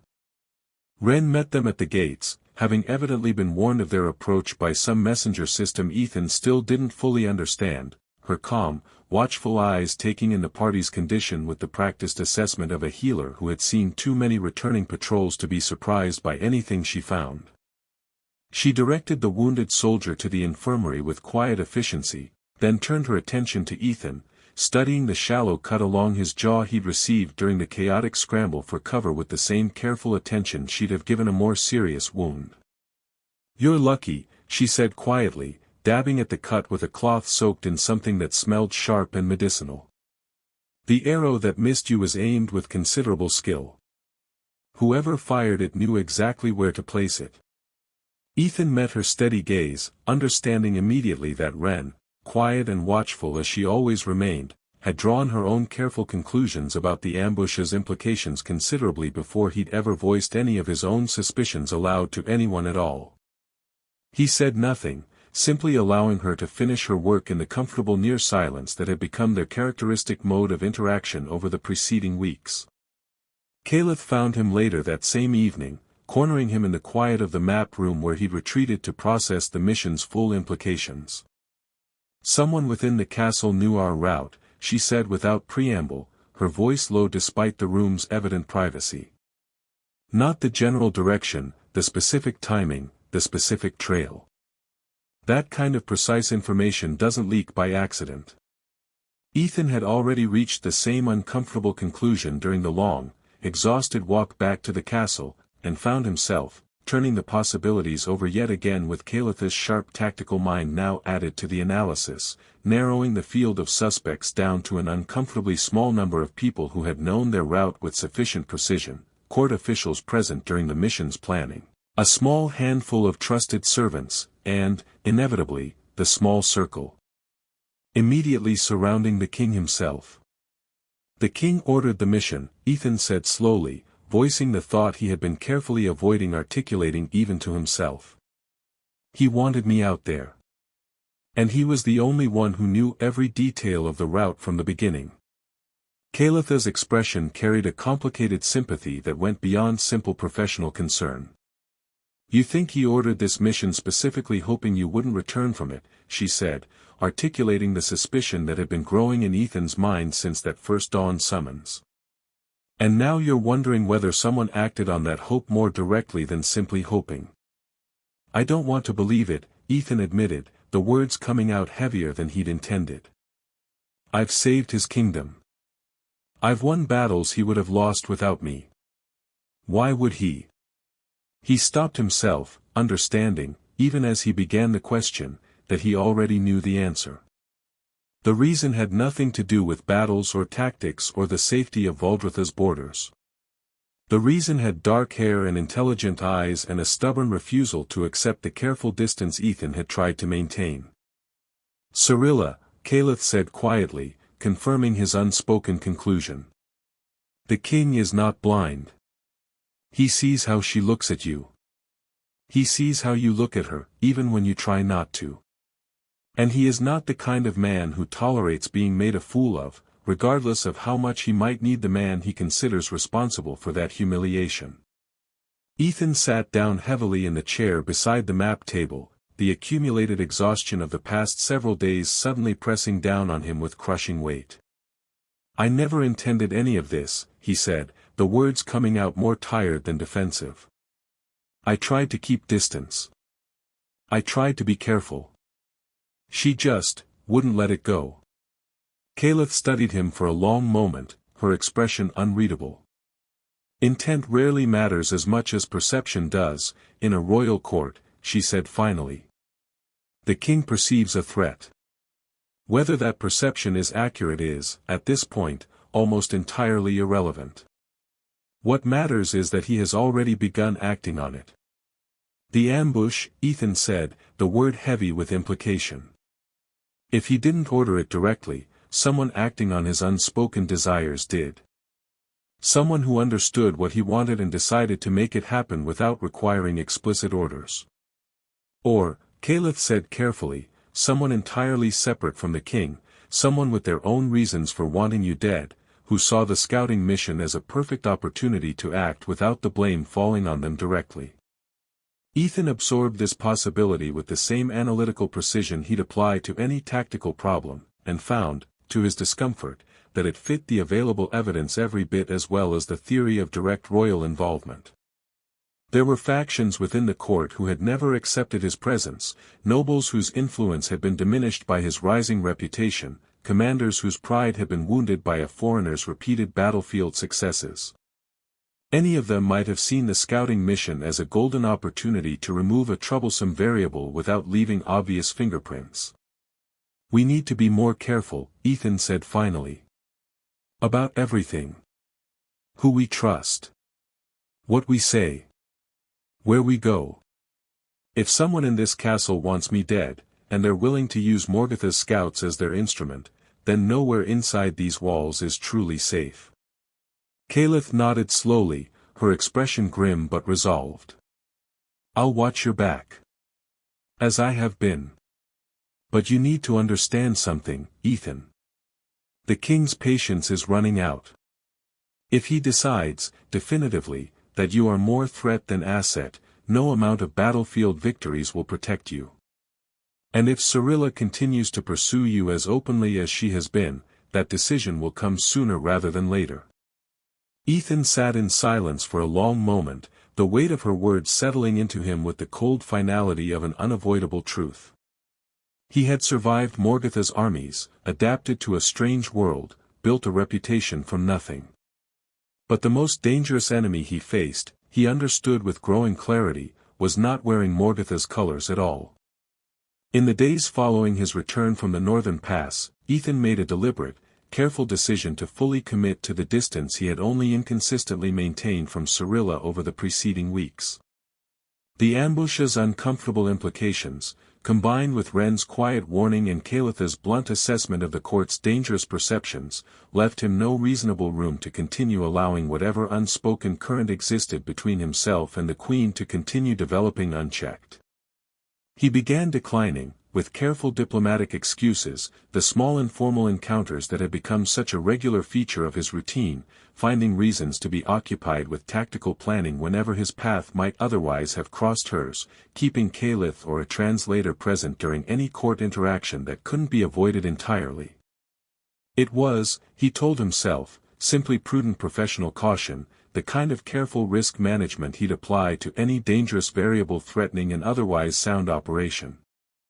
Cyrilla, however, did not respond to this new distance with the graceful acceptance Ethan had hoped for. She began finding increasingly creative justifications for their paths to cross, official reasons that carried just enough legitimate weight to make outright refusal awkward, a request for his opinion on a diplomatic gift intended for a visiting dignitary, a supposed need for his perspective on castle security given his unique tactical background, small administrative pretexts that Ethan recognized, with growing discomfort, as thin cover for what remained, beneath the careful formal language. Simple determined pursuit. During one such engineered encounter, reviewing castle security measures in a small side chamber with only a single guard posted at a respectful distance outside, Cyrilla finally addressed the distance directly, her careful composure cracking into something considerably more raw and honest than Ethan had witnessed from her since that first balcony conversation. "You've been avoiding me," she said, in her still imperfect but steadily improving English, watching him with an intensity that made maintaining his own careful professional distance considerably more difficult than he wanted to admit. "Have I done something to offend you?" "No," Ethan said carefully, choosing each word with the particular caution he'd apply to defusing a genuinely volatile situation. "It's not about offense. It's about what's safe, for both of us, given everything that's already being noticed and discussed." Cyrilla's expression flickered through several emotions in rapid succession, hurt, frustration, and finally something that settled into a determined, stubborn resolve that Ethan recognized, uncomfortably, as similar to the same quality that had made Kalith such an effective tactical partner. "I have spent my entire adult life being told what is safe, and proper, and expected of me," she said, her voice carrying a bitterness that suggested years of accumulated weight behind the words. "I am not asking you to be reckless. I am asking you not to disappear entirely, as though whatever exists between us was never real at all." Ethan found himself, in that charged moment, without any adequate response that could honor both the genuine feeling clearly driving her words and the very real danger that feeling represented to everything he'd built since arriving in this strange world. He settled, in the end, for a careful, incomplete honesty that satisfied neither of them fully. "I can't promise you anything," he said quietly. "But I also can't pretend I don't understand what you're saying. I just need you to understand, in return, exactly how much both of us stand to lose if this goes any further than careful words in a private room." Cyrilla stepped closer, close enough that Ethan caught the familiar scent of the perfumed oil she wore, close enough that he could see the individual flecks of gold in her dark eyes, close enough that maintaining his careful distance required an act of will that drained him more than any battlefield engagement ever had. "I know what I stand to lose," she said, her voice barely above a whisper. "I have known it since the first moment I saw you in that throne room, a stranger in strange clothes, standing in chains but refusing to bow. I have known it through every battle I watched you in from afar, every council meeting where you spoke of things no one else had ever considered, every quiet evening when I found excuses to be near you just to hear your voice. Ethan felt his carefully constructed resolve cracking under the weight of her words, the genuine vulnerability beneath them impossible to dismiss as simple courtly flirtation. She was not playing games. She was not manipulating him for political advantage. She was simply, desperately, trying to be seen by someone who had, for the first time in her carefully managed life, looked past her title and seen the person beneath. "This can't happen," he said, the words coming out more ragged than he'd intended. "You know it can't. Not while you're married to the king. Not while my entire position in this kingdom depends on his continued goodwill. Not while." He stopped himself, unwilling to voice the darkest implication of all, that if they continued down this path, someone would eventually ensure that one or both of them paid the price. The ambush had already proven that. Cyrilla's hand found his, her fingers intertwining with his own before he could pull away, her touch warm and steady against his palm. "I know the risks," she said. "I know them better than you do. I have lived my entire life surrounded by people who would destroy me for the smallest misstep, who watch every word I speak and every glance I cast. I am not naive about what we would be risking." "Then why?" Ethan asked, the question escaping before he could stop it. "Why would you risk everything for something that can never be more than whispers and stolen moments?" Cyrilla's eyes held his with an intensity that left no room for doubt. "Because I have spent years being a queen," she said. "I have never once, in all that time, been allowed to simply be a woman. And you, Ethan Cole, are the first person who has ever looked at me and seen the latter rather than the former." The moment stretched, charged with a tension that went beyond simple attraction into something deeper and more dangerous, something that felt, to Ethan, like the beginning of a path he had spent his entire military career training to avoid, a path that led, inevitably, toward disaster. He pulled his hand gently from hers, stepping back to restore the careful distance that had been his only protection. "I understand what you're saying," he said, his voice steady despite the turmoil churning beneath it. "And I won't pretend I don't feel something too. But I can't. Not like this. Not with everything that's at stake. Not when the cost of being caught would be so much more than just my own freedom." Cyrilla's expression settled into something that looked almost like acceptance, though Ethan could see the hurt beneath it, carefully masked but not entirely hidden. "I understand," she said quietly. "I understand that you are trying to protect both of us. But Ethan, understand this in return, I will not simply stop caring about you because it would be more convenient. Whatever distance you choose to maintain, whatever walls you build between us, know that you are not alone in this. Not truly." She left the chamber before Ethan could respond, her footsteps echoing down the corridor with the measured, unhurried grace of a queen who had learned, through long practice, never to reveal the depth of her emotions through something as revealing as speed. Ethan stood alone in the small chamber for a long moment, his hand still warm where hers had touched it, his heart still hammering with the intensity of what had just passed between them. He understood, with perfect, terrible clarity, that nothing had truly been resolved. They had simply acknowledged the inevitable, that whatever existed between them was far from over, and that the consequences, when they finally came, would be correspondingly devastating. The horns began sounding somewhere around midnight, a distant, mournful call that Ethan, Jared from a restless sleep in his chamber, recognized immediately as a warning signal rather than any routine patrol. He was already pulling on his boots and reaching for his outer coat when a runner pounded on his door, the young soldier's face pale with the particular fear of a man delivering news he knew would be received badly. "My lord," the runner said, the honorific still sitting awkwardly on Ethan's ears even after months of hearing it. "The king summons you to the war chamber. Morgoth has attacked." 3 fronts simultaneously. Ethan was moving before the runner had finished speaking, his mind already shifting into the focused tactical mode that had served him through a decade of battlefield pressure. 3 fronts simultaneously.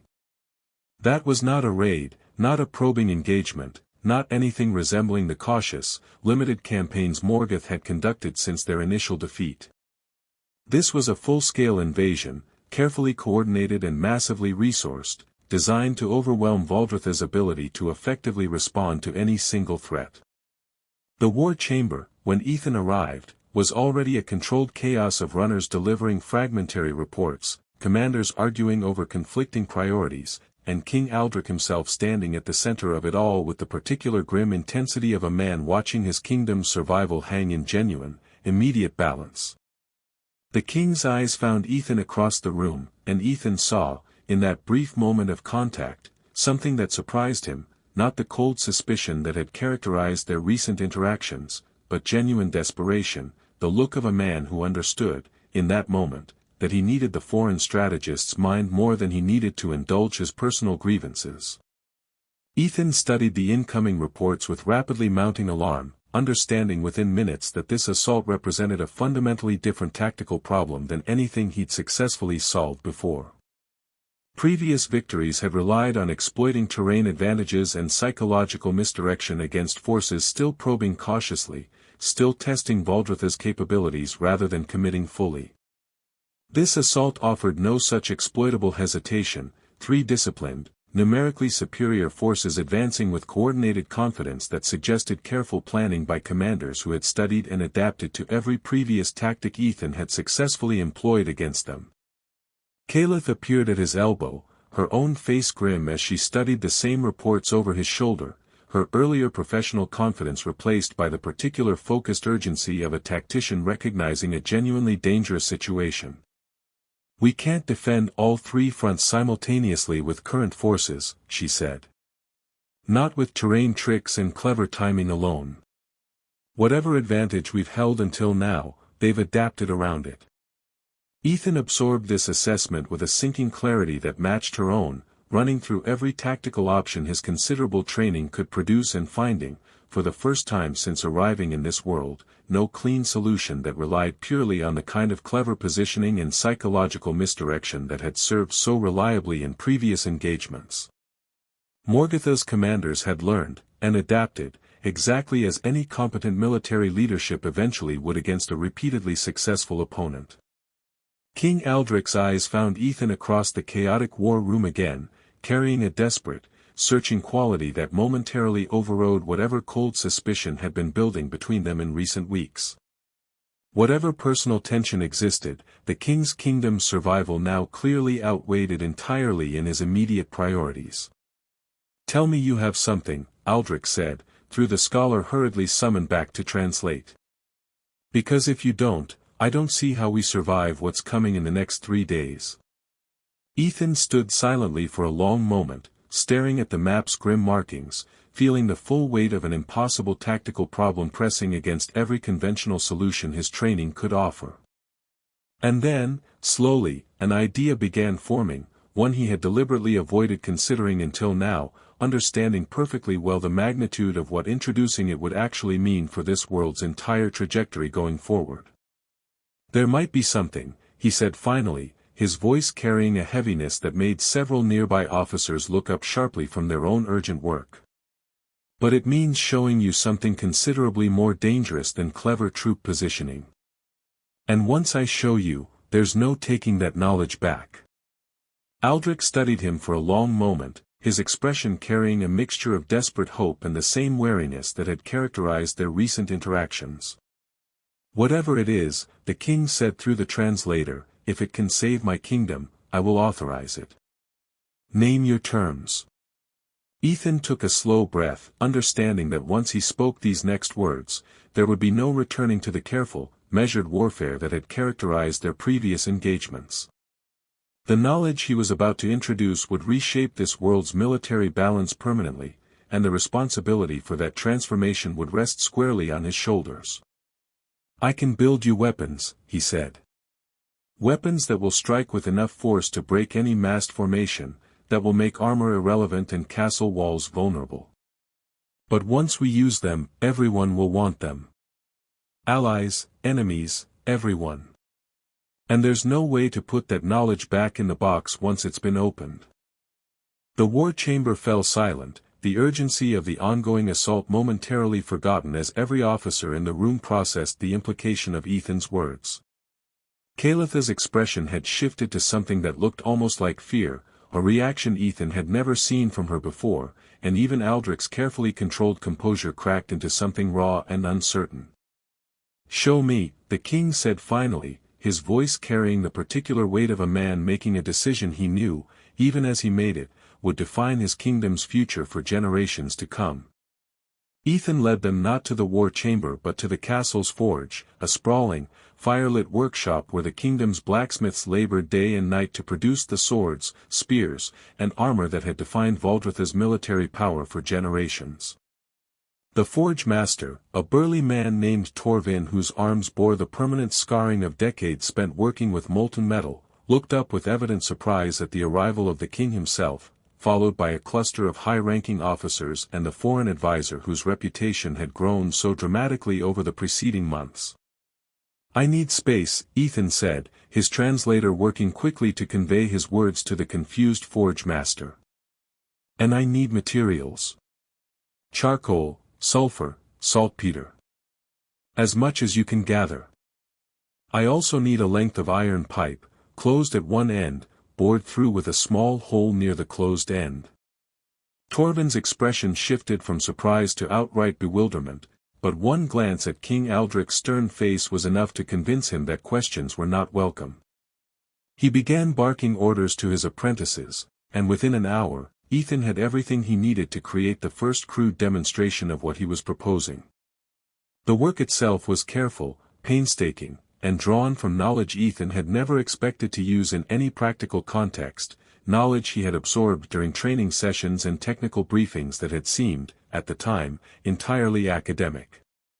He mixed the charcoal, sulfur, and saltpeter in careful proportions, grinding them together with a mortar and pestle until they formed a fine, gray-black powder that made Torvin's experienced eyes widen with sudden, unspoken understanding. He knew the look of something dangerous, even if he didn't yet understand what it was. The demonstration took place in the castle's outer courtyard, a large, open space where the morning's training drills had been abruptly cancelled to make room for whatever the foreign advisor had planned. Ethan placed a small pile of the black powder on a stone block, attached a length of slow-burning fuse scavenged from the forge's supplies, and retreated to a safe distance with the gathered crowd of officers, courtiers, and guards. "What you're about to see," Ethan said through the translator, "is the future of warfare. Not just for Valdreth. For everywhere. Once this knowledge spreads, nothing will ever be the same." He lit the fuse with a torch, and the courtyard fell silent as the flame crept slowly toward the small pile of black powder. Ethan watched the faces around him, Aldrich's grim intensity, Kalitha's barely concealed worry, the assembled officers' mixture of skepticism and curiosity, and he understood, in that moment, that he was about to change this world's history as surely as if he had dropped a bomb from the sky. The powder ignited with a sharp crack that echoed off the courtyard walls, a sound unlike anything these people had ever heard, louder than thunder, sharper than the breaking of any natural material. The stone block beneath it shattered, fragments flying outward in a small, contained explosion that left a blackened crater in the stone surface and a cloud of acrid smoke hanging in the air. The courtyard erupted into chaos. Several of the guards had dropped their spears and fallen back as if expecting a second, larger blast. The officers were shouting questions at each other that no one could answer, and even Kalith, usually so composed under pressure, had taken an involuntary step backward, her hand on her sword hilt as though expecting an attack from the very air itself. Aldrich alone remained still, staring at the shattered stone block with an expression Ethan had never seen on the king's face before, something that mixed terror with awe, horror with desperate hope. He understood, in that moment, exactly what he had just authorized, and the weight of that understanding was written plainly in every line of his face. "How," he said finally, his voice barely above a whisper, addressing Ethan directly even though the translator was not present to convey the words. "How do you know something that no one in our world has ever known?" Ethan met the king's gaze steadily, understanding that this question, more than any tactical detail or battlefield strategy, was the true test of whatever trust remained between them. "I come from a world where this knowledge is commonplace," he said simply. "Where wars are fought with weapons that make this look like a child's toy. I never expected to use any of that knowledge here. I never wanted to. But your kingdom is about to fall, and I don't have any other way to save it." Aldrich studied him for a long moment, the explosion's acrid smoke still drifting across the courtyard between them. Then he nodded, once, a short, decisive motion that carried the weight of absolute commitment. "Build them," the king said through the translator. "Build as many as you can, as fast as you can. And may whatever gods watch over this kingdom forgive us for what we are about to unleash upon our enemies." The following weeks were a blur of furious, desperate work. Ethan had effectively commandeered the castle's entire forge operation, redirecting its resources from the production of traditional weapons to the creation of his new, revolutionary devices. Torvin and his apprentices, initially skeptical, had quickly become devoted converts, their experienced hands adapting to the unfamiliar materials with the same skill they had applied to steel for decades. The first prototype had been crude, little more than a length of iron pipe with a touch hole drilled near the base, mounted on a rough wooden stock that had taken Ethan several frustrating attempts to design properly. The first test firing had nearly killed both him and Torvin, the iron pipe exploding from a flaw in the metal that Ethan hadn't known to check for, sending jagged fragments whistling past their heads with lethal velocity. But the second prototype held. And the third. And by the time Morgatha's forces had advanced to within 2 days' march of Valdretha's northern border, Ethan had produced a functioning batch of 30 primitive firearms, along with enough ammunition, measured charges of black powder wrapped in paper cartridges, to give each weapon perhaps a dozen shots before the siege began in earnest. The soldiers who would wield them had been selected with Kalitha's careful guidance, a hand-picked group of men whose nerves were steady enough to handle weapons whose failure mode was, quite literally, explosive. She had drilled them relentlessly, teaching them the unfamiliar movements, loading the powder, ramming the ball, priming the pan, shouldering the stock, and firing into targets that scattered in terror at the noise and destruction these new weapons produced. Now, on the morning of Morgatha's expected assault, Ethan stood on the northern wall with Kalith at his side, watching the enemy army massing on the horizon. There were thousands of them, far more than the northern garrison could hope to hold against with conventional arms, their banners fluttering in the cold morning wind, their armored formations stretching across the valley below with all the confidence of a force that had never faced weapons capable of piercing their defenses from a distance. "We're outnumbered at least 4-1, Kalith observed, her voice carrying the particular coolness of a professional assessing impossible odds. "Even with your new weapons, we'll need to use them perfectly. One mistake, one misfire, and the line breaks." Ethan nodded, his eyes still fixed on the distant enemy formations. "The new weapons aren't a miracle," he said. "They're a force multiplier, but they're not invincible. If the enemy breaks through before we can reload, the advantage disappears.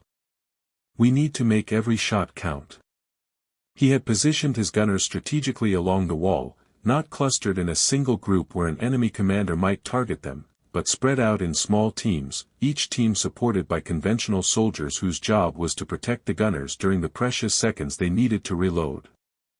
The plan was simple but brutal: hold the wall until the enemy's first wave was shattered, then sally forth with the remaining forces to drive the survivors into a disorganized retreat. The signal came shortly after dawn, a single sustained horn blast that rolled across the valley with the particular mournful quality of a battle about to begin. Morgatha's army began its advance, the disciplined, steady march of professional soldiers who had done this many times before, who had every reason to believe that this time, like every time before, the enemy's defenses would break beneath the weight of their numbers. Ethan waited. He had instructed his gunners not to fire until the enemy was within 50 yards, close enough that the accuracy of the primitive weapons would not be fatally compromised, far enough that the psychological impact of the first volley would be maximized. He watched the formations advance, watched the banners sway in the cold wind, watched the glint of sunlight off thousands of armored bodies, and felt the familiar pre-battle calm settle into his bones, the strange stillness that had always preceded his most dangerous moments. 50 yards, he said, his voice calm enough to surprise himself. The translator relayed the command to the gun crews. Steady. Aim for the front ranks. Wait for my word. The enemy came closer. 40 yards. 30. Ethan could see their faces now, the particular blank determination of soldiers who had been told this was their moment of triumph, who had not yet understood that everything they had been told was about to become catastrophically wrong. Now, Ethan said, and the guns spoke. The sound was deafening, 30 primitive firearms firing in something approaching unison, the sharp cracks of black powder igniting rolling across the wall and echoing off the valley walls with the distinctive, terrible sound of a new age announcing itself. The front ranks of Morgatha's formation collapsed, men dropping as if struck by invisible hammers, their armor proving as useless against the lead balls as Ethan had promised. The psychological effect was immediate. Morgatha's advance faltered, the disciplined march breaking into confusion as the survivors tried to understand what had just happened, what terrible new weapon had struck them from such impossible distance.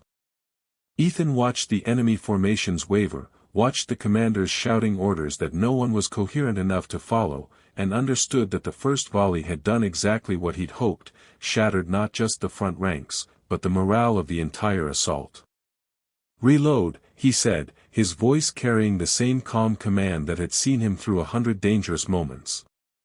Quick as you can. They'll reorganize soon. The gunners worked furiously, their rehearsed motions becoming automatic as they poured powder, rammed balls, primed pans, and raised their weapons again. The second volley came only a minute after the first, another devastating rain of lead that caught Morgatha's reforming ranks before they could properly respond, another wave of death that turned the valley floor into a charnel house. By the third volley, Morgatha's advance had collapsed entirely into a disorganized retreat, the survivors streaming back toward the distant tree line with the particular panic of soldiers who had just seen everything they had been taught about warfare become terrifyingly obsolete. Ethan watched them go, understanding with cold clarity exactly what the destruction below represented, not just a victory for Valdreth, but the beginning of a new era of warfare that would reshape this world's political boundaries forever. We did it, Caliph said, her voice carrying a strange mixture of triumph and horror, the same complex emotion that was settling into Ethan's own chest. We actually did it. Ethan nodded slowly, his eyes still fixed on the distant retreating army. We won this battle, he said quietly. But the war isn't over. And now everyone knows what we can do. Every kingdom, every ally, every enemy. They'll all want this knowledge now. And they'll do whatever it takes to get it. Calitha's expression shifted to something darker, the same realization settling over her features. We've opened something we can't close again, she said. And I'm not sure any of us truly understand what we've just unleashed. Ethan said nothing. He was thinking, instead, about the ambush in the northern pass, about the leak that had nearly cost him his life, about the jealous king who had sent him into that danger, and about the queen whose feelings for him had become a weapon in a political game he had never wanted to play. He was thinking about how fragile victory actually was, and how quickly the very forces that had just saved this kingdom might turn against the one who had made that salvation possible. The victory celebration that evening was the most raucous Ethan had witnessed since arriving in Valdreth, the normally reserved castle erupting into genuine revelry as word of the northern victory spread through the city. Soldiers who had fought in the battle drank themselves into happy oblivion, their families wept with relief that their loved ones had survived, and the court itself seemed transformed by an almost manic sense of deliverance, as though a great weight had been lifted from their collective shoulders. Ethan moved through the celebration with the particular weariness of a man who had not slept properly in days, his body running on nothing but adrenaline and the desperate momentum that had carried him through the battle and its immediate aftermath. He accepted congratulations with careful modesty, deflected questions about the new weapons with practiced vagueness, and kept his eyes moving constantly around the crowded hall, a habit that had become second nature through years of deployments in dangerous environments. It was Caliph who found him first, pulling him aside from the crowd with a grip on his arm that was harder than social occasion strictly warranted. "You need to be careful," she said quietly, her eyes scanning the crowd behind them with the same professional vigilance Ethan was maintaining himself. "The mood here is good now, but not everyone is celebrating your success. There were officers who lost men to your new weapons. Not to the enemy, to the weapons themselves. Misfires, injuries, deaths. They're not happy about it, and they're not going to forget." Ethan absorbed this information with the same clinical detachment he applied to any tactical report. He had known, of course, that the transition to unfamiliar weapons would come at a cost, that some of the men he trained would not survive the learning process. But hearing it confirmed, hearing that the price of his innovation had included genuine casualties among the very forces he was trying to protect, settled into him with a weight that was heavier than expected. "I never wanted this to cost us our own people," he said quietly. "I tried to design the weapons as safely as possible. But there's only so much safety you can build into something whose fundamental nature is explosive." Calitha's expression softened slightly, a flash of the warmth she rarely allowed herself to show in public. "I know. And most of the soldiers understand that.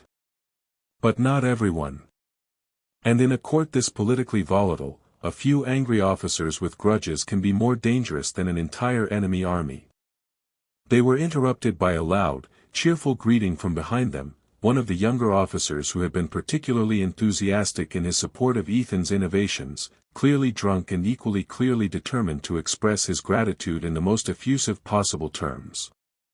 Ethan managed to extricate himself with practiced good humor, but the interruption had broken the serious thread of his conversation with Caliph, and she allowed herself to be drawn into the general celebration rather than pressing her warning further. It was perhaps an hour later, the celebration having reached its peak and beginning to wind down into the gentler rhythms of tired relief, that Ethan found himself in a quiet side corridor, seeking a moment of respite from the noise and the pressure of maintaining his careful public composure. He had not been alone for more than a moment when he heard footsteps behind him, and turned to find Cyrilla approaching, her expression carrying the same particular intensity he had come to recognize as the precursor to conversations he could not afford to have. "I have been looking for you all evening," she said, her English now smooth enough to carry the full weight of her emotions. "You have been avoiding me again. Even tonight, even after everything you have just done for this kingdom." Ethan felt the familiar tension settle into his shoulders, the particular awareness of danger that came whenever Cyrilla was near. It was not the danger of an enemy army, but something more intimate and more treacherous, a danger that his military training had never fully prepared him to handle. "I'm not avoiding you," he said, knowing even as he spoke that it was not entirely true. There are a lot of people who want to talk to me tonight. I'm trying to manage it as best I can." Cyrilla stepped closer, close enough that Ethan could see the faint shadows beneath her eyes, the particular exhaustion of someone who had spent the day watching soldiers she had known for years march off to battle not knowing if they would return. Her face was beautiful, as always, but it was the vulnerability beneath the beauty that caught at something in his chest, the genuine fear she had lived with all day, the relief that the fear had not been realized. "I was worried about you," she said, her voice softer now, stripped of the formal composure she maintained in public. "When I heard about the battle, about what you did, about the new weapons, I couldn't think about anything else. I couldn't eat. I couldn't sleep. All I could do was wait for word that you were still alive." Ethan felt his carefully constructed resolve cracking again, the same weakness that had plagued him since their first private conversation. She was not playing a game. She was not manipulating him. She was simply terrified that he might have died, and now that he had survived, she could not keep that terror contained any longer. "I'm fine," he said, the words coming out more gently than he'd intended. "I'm still here. I'm still alive." You don't need to worry about me. Cyrilla's hand found his, warm and trembling, her fingers intertwining with his in a grip that was desperate rather than demanding. I will always worry about you, she said. I have tried not to. I have told myself 1,000 times that the only sensible thing to do is to walk away, to forget about whatever this is between us, to be the proper queen everyone expects me to be. But I can't. I have tried, and I can't. Ethan should have pulled his hand back. He knew that. He understood, with perfect clarity, that every second their hands remained intertwined was another moment that could be witnessed, another piece of evidence that would be used against them if anyone discovered what was happening. But he could not bring himself to pull away. The warmth of her hand in his, the desperate honesty in her voice, the sheer weight of everything he had been carrying alone for so long, it all pressed down on him in that quiet corridor until the only thing that felt real was her presence beside him. Cyrilla stepped closer still, close enough that Ethan could feel the warmth radiating from her body, could see the individual flecks of gold in her dark eyes, could feel the softness of her breath against his cheek. She was going to kiss him. He knew she was going to kiss him. He knew he should stop her. He knew everything that would follow if he allowed it to happen. But when her lips met his, he did not pull back. The kiss was soft at first, tentative, as though she was testing whether this was truly happening, whether he would push her away as he had so many times before. But Ethan did not push her away. He found his free hand coming up to cup her cheek, found his lips responding to hers with a desperation that matched her own, found himself, for one impossible moment, forgetting everything but the warmth of her in his arms. It was the sound of footsteps echoing down the corridor that broke them apart, footsteps that were too close, too sudden, too loud to be anything but an imminent discovery. Ethan pulled back sharply, his hand dropping from her face as if burned, his heart hammering in his chest with the particular terror of a man who has just done something catastrophically dangerous. The footsteps rounded the corner, and Ethan's blood turned to ice. King Aldrich stood at the end of the corridor, his face gone pale with a fury so absolute that it seemed to radiate from him like heat from a forge. His eyes, fixed on the space between Ethan and Cyrilla where their bodies had been pressed together only moments before, carried an expression that Ethan had seen before, in the eyes of soldiers who had just watched their closest friends die, in the eyes of men who had been pushed past the point of reason into something darker and more dangerous. The silence stretched between them, broken only by Aldrich's ragged breathing, the particular sound of a man holding himself back from violence through sheer force of will. Behind him, the two guards who had been accompanying him stood frozen, their faces mirroring the same shock that was coursing through Ethan's own body. Cyrilla stepped back from Ethan, her face pale but composed, the queen's mask settling back over her features with the particular practiced speed of someone who had been wearing that mask for most of her adult life. But it was too late. Aldrich had seen everything. There was no mask thick enough to conceal what he had just witnessed. You, Aldrich said, his voice carrying a coldness that was somehow more terrifying than outright rage. His eyes moved from Ethan to Cyrilla and back again. My queen. My trusted advisor. Together. In a dark corridor. While my kingdom celebrates your supposed loyalty. Aldrich's hand moved to his sword hilt, and Ethan felt the familiar cold clarity of extreme danger settle into his bones, the same clarity that had served him through ambushes and firefights and every other moment when survival depended on making the right choice in the instant before everything went wrong. My king, Ethan began, raising his hand slowly, carefully, in the universal gesture of surrender. It's not what you think. She was worried about me after the battle. She came to express her gratitude for the victory. That's all. Aldrich laughed, a short, bitter sound that held no humor at all. Do not take me for a fool. I have seen how she looks at you. I have heard the whispers in my own court. And now I have seen it with my own eyes. You, a foreigner I plucked from a dungeon and elevated to a position of trust, have repaid my generosity by seducing my queen. Cyrilla stepped forward, her voice carrying the particular steel of a woman who had spent years learning to stand her ground. Aldrich, please. Whatever you think you saw, you must understand that this is not what it appears to be. Ethan has done nothing but serve your kingdom faithfully. He has risked his life, repeatedly, to protect everything you hold dear. Aldrich's eyes moved to his wife, and for a moment, something flickered in them that might have been pain beneath the rage. Do not defend him, he said, his voice barely above a whisper. Do not stand there and defend the man who has made a fool of me in front of my entire court.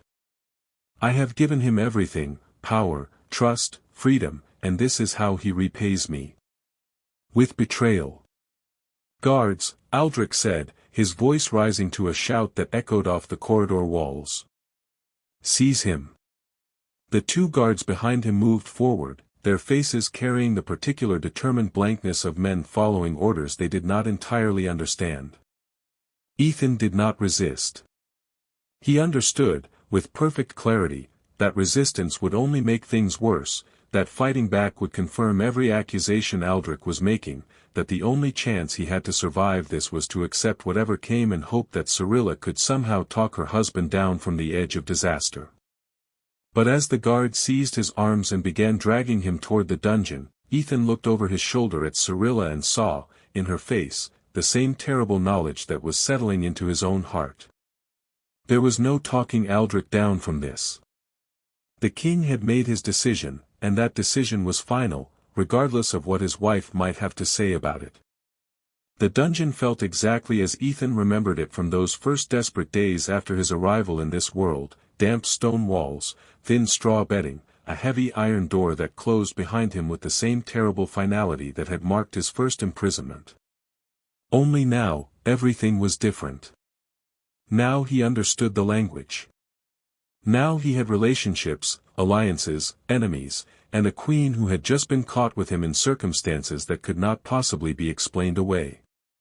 The guard who had escorted him into the cell was not the sympathetic young man who had shown him small kindnesses during his first imprisonment.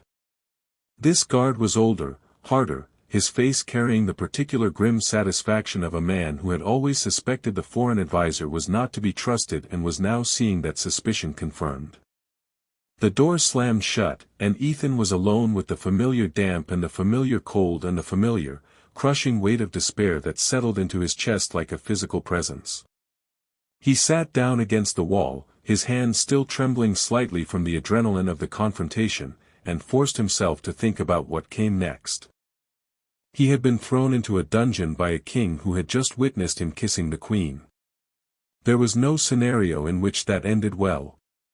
Even if Aldrich somehow decided not to execute him immediately, the political damage was done. His reputation, his carefully built alliances, his entire position in this kingdom, all of it had been destroyed in a single moment of weakness. But it was not the loss of his position that weighed most heavily on his mind. It was Cyrilla. He had seen her face as the guards dragged him away, the particular horror of a woman who had just watched the person she cared for most in the world being taken from her, and who understood, with terrible clarity, that she was powerless to prevent it. Whatever happened to him, he knew that she would carry the guilt of this moment for the rest of her life, would blame herself for having pursued him when he had tried so hard to maintain distance.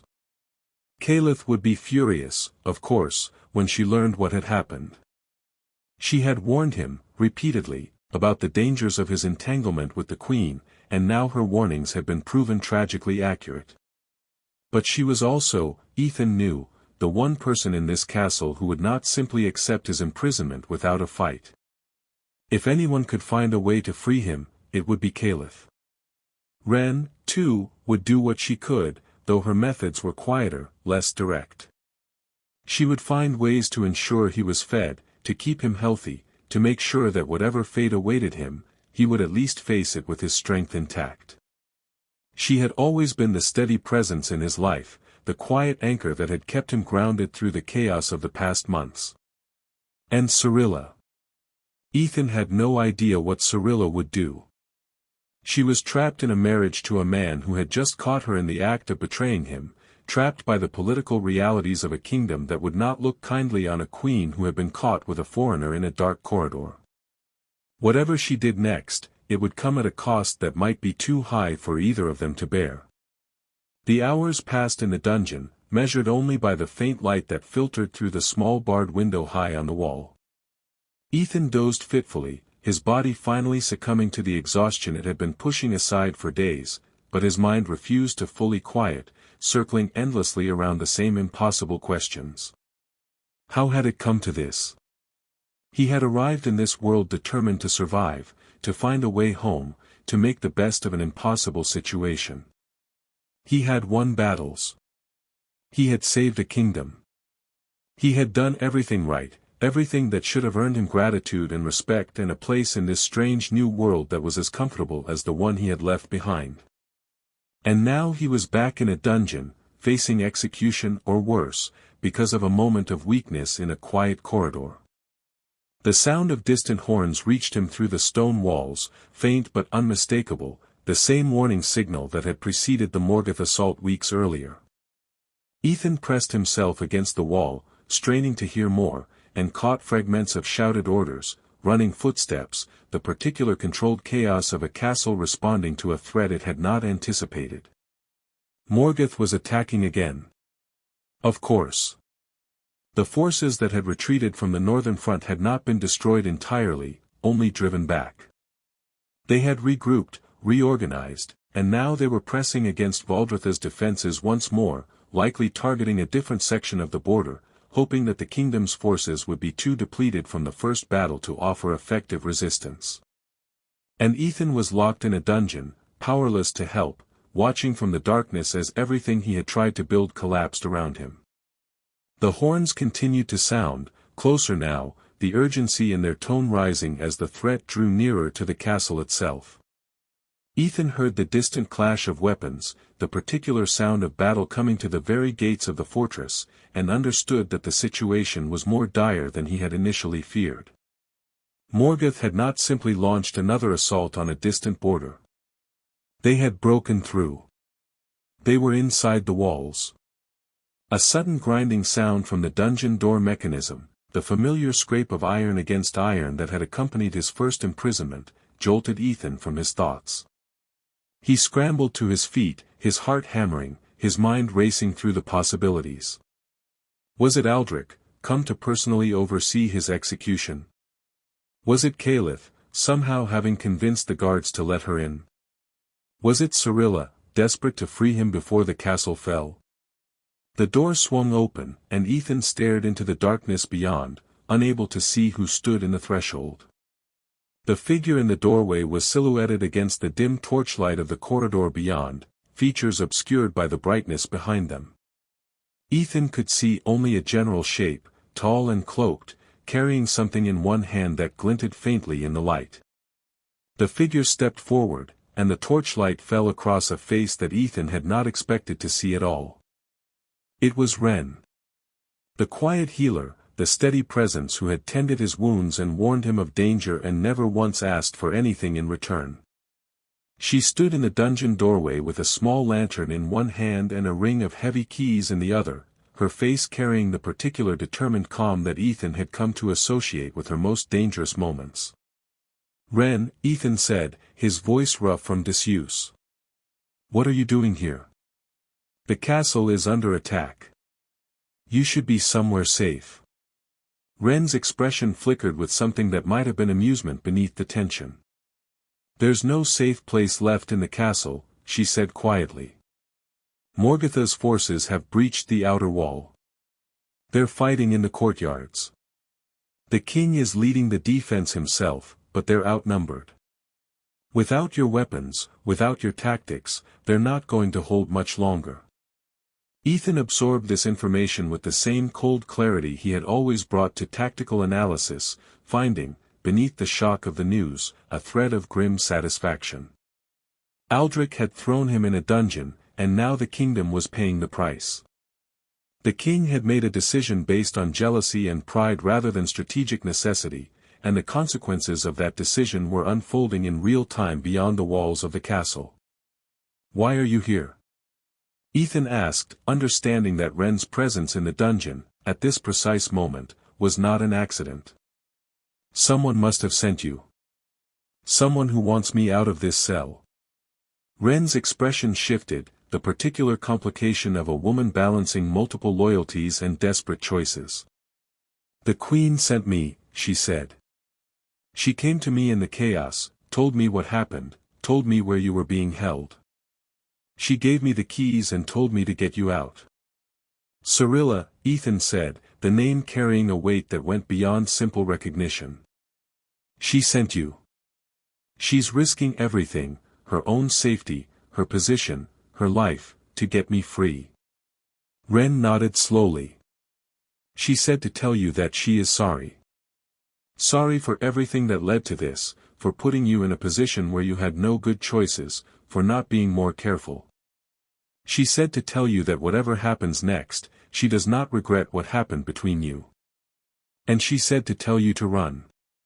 Get out of the castle, get out of the city, get as far away from here as you can while there's still time. Ethan stood frozen in the cell, the weight of Cirilla's words pressing down on him with the particular crushing weight of impossible choices. She was asking him to abandon everything, the kingdom he had saved, the people he had come to care for, her, to run away and leave the battle to fate. I can't, he said, the words coming out before he had fully processed them. I can't just leave. There are people out there fighting for their lives, fighting against an enemy that I could help defeat. If I have any chance to do something, to make a difference, I have to take it. Ren studied him for a long moment, her expression carrying the particular weight of a woman who had known, from the moment she entered the dungeon, exactly what his response would be. I knew you would say that, she said quietly. The Queen knew too. She said you would try to be a hero, even when being a hero was the worst possible choice for your own survival. She said to give you this. Ren reached into her cloak and produced something that Ethan recognized immediately, his small knife, the one the guards had taken from him during his first imprisonment, the one he had never expected to see again. The Queen kept it, Ren said. She found it when they first confiscated your belongings. She told me to return it to you, and to tell you that she believes in you, whatever you choose to do. And she told me to give you this. Ren produced a second object from her cloak, a folded piece of parchment sealed with a queen's seal. Ethan took it with trembling hands, breaking the seal and unfolding the contents to reveal a brief message written in careful, beautiful script. I will find a way to make this right. Wait for me. S. Ethan read the message twice, 3 times, feeling the weight of it settling into his chest like a promise he had never expected to receive. She was not giving up. She was not accepting defeat. She was telling him, in the middle of a siege and a dungeon and everything that had gone wrong between them, that she would find a way to fix it. I need to get to the walls, Ethan said, his voice steady with the particular calm that came, for him, before the most dangerous moments. I need to see what we're facing, to understand what our options are. If I can reach Caliph, if I can organize a defense, maybe we can still hold until reinforcements arrive. Ren nodded, understanding that arguing with him was futile. I can get you out of the dungeon, she said. I can guide you through the servant passages to the eastern courtyard, where the fighting is heaviest. After that, you'll be on your own. I have to go back to the Queen, to tell her you've been freed. Ethan gripped her shoulder briefly, a gesture of gratitude that needed no words. Then he stepped past her into the corridor, the familiar weight of his small knife at his belt a comfort he had not realized how much he had missed. The corridor beyond was chaos, servants and soldiers running in every direction, the distant sounds of battle echoing off the stone walls, the particular smell of smoke and blood that Ethan had learned to recognize in a dozen different combat zones. He moved quickly, following Ren's directions through a maze of twisting passages that carried him away from the main fighting and toward the eastern courtyard where, he had been told, Morgatha's forces were concentrating their assault. As he emerged from the servant passages into the chaos of the courtyard, Ethan saw the full scope of the disaster. The outer wall had been breached in 3 places, Morgatha's soldiers pouring through the gaps in disciplined formations that were systematically overwhelming the defenders. Valdretha's forces were fighting bravely, but they were outnumbered, outmaneuvered, and rapidly being pushed back toward the inner keep. And then Ethan saw something that made his blood run cold. At the center of the courtyard, surrounded by a tight knot of his personal guards, King Aldrich was fighting with the desperate courage of a man who understood that his kingdom was falling around him. Even in the chaos of the battle, Ethan could see the particular intensity of the king's movements, the way he threw himself into the fight with a fury that went beyond simple self-preservation into something darker, something that looked, to Ethan's trained eye, almost like a man seeking death. He should have been up on the walls directing the defense, Ethan thought, the tactical assessment automatic even in the midst of the chaos. He should have been using his position to command, to organize, to find a way to turn the tide. Instead, he was down in the thick of the fighting, leading from the front in a way that was brave but tactically disastrous. Ethan scanned the courtyard desperately, searching for any familiar face, any commander who might still be coordinating the defense. And then he saw her. Caelith, fighting near the breach with a sword in one hand and a look of concentrated fury on her face, directing a small knot of soldiers with the same sharp intelligence she had brought to every planning session they had ever shared. He began moving toward her, weaving through the chaos with the particular skill of a man who had spent years learning to navigate combat zones, his knife held low and ready at his side. The battle raged around him, swords clashing, men screaming, the particular terrible sound of a fight to the death echoing off the castle walls. And then the world went dark. A blow struck the back of Ethan's head, the impact sending him staggering forward into a wall of pain and confusion. He tried to turn, to identify his attacker, but his legs gave out beneath him, sending him crashing to the cobblestones with the particular helplessness of a man who has just received a blow to the head and knows, with terrible clarity, that he is about to lose consciousness. The last thing he saw, as the darkness closed in around him, was a figure standing over him, cloaked and hooded, features obscured by the chaos of the battle. The figure reached down, and Ethan felt himself being lifted, dragged, carried away from the fighting and toward somewhere he could not identify. And then there was nothing at all. When Ethan regained consciousness, it was to the familiar sensation of damp stone beneath him and the particular musty smell of the dungeon cells. He opened his eyes to darkness, complete and absolute, the kind of darkness that came from being in a place with no windows and no light at all. He was back in a cell. Not the same one, this one was smaller, darker, the walls closing in around him with the particular oppressive weight of a place designed to hold prisoners who were not meant to ever see the light again. "Where am I?" he said aloud, his voice echoing off the walls with the particular flat sound of a space that was too small for any sound to travel properly. There was no answer. Only the silence of the dungeon, broken occasionally by the distant sounds of battle that seemed to come from very far away. He pressed himself against the wall, straining to hear, but the sounds were too muffled, too distant, to tell him anything useful about the progress of the siege. He had been taken. Someone had struck him from behind and dragged him back to a dungeon, away from the fighting, away from Caelith, away from the battle he might have been able to turn. Whoever had done this did not want him free. Did not want him helping the defense. Did not want him to survive the night. The horns were sounding again, closer now, the particular desperation of a castle that had been breached and was not going to hold much longer. Ethan listened to them with the particular despair of a man who understood, with terrible clarity, that the kingdom he had tried so hard to save was about to fall, and that he was powerless to prevent it. The sound of footsteps in the corridor beyond his cell. Slow, measured, deliberate footsteps, the footsteps of someone who was not in a hurry, who knew exactly where they were going and what they intended to find there. Ethan scrambled to his feet, pressing himself against the wall, his knife still at his belt, ready to fight if he had to. The footsteps came closer, closer, and then stopped just outside his cell door. The lock scraped open, a slow, grinding sound that seemed to Ethan to take forever. He tensed, ready for anything, ready for a guard with a drawn sword or a soldier with a torch or an executioner with a rope. The door swung open, and Ethan stared into the face of a stranger. A woman he had never seen before, her features sharp and angular, her eyes carrying the particular hardness of someone who had lived through things that had left no room for softness. She wore the leather armor of a scout, practical and travel-worn, a sword at her hip and a small satchel slung across her shoulder.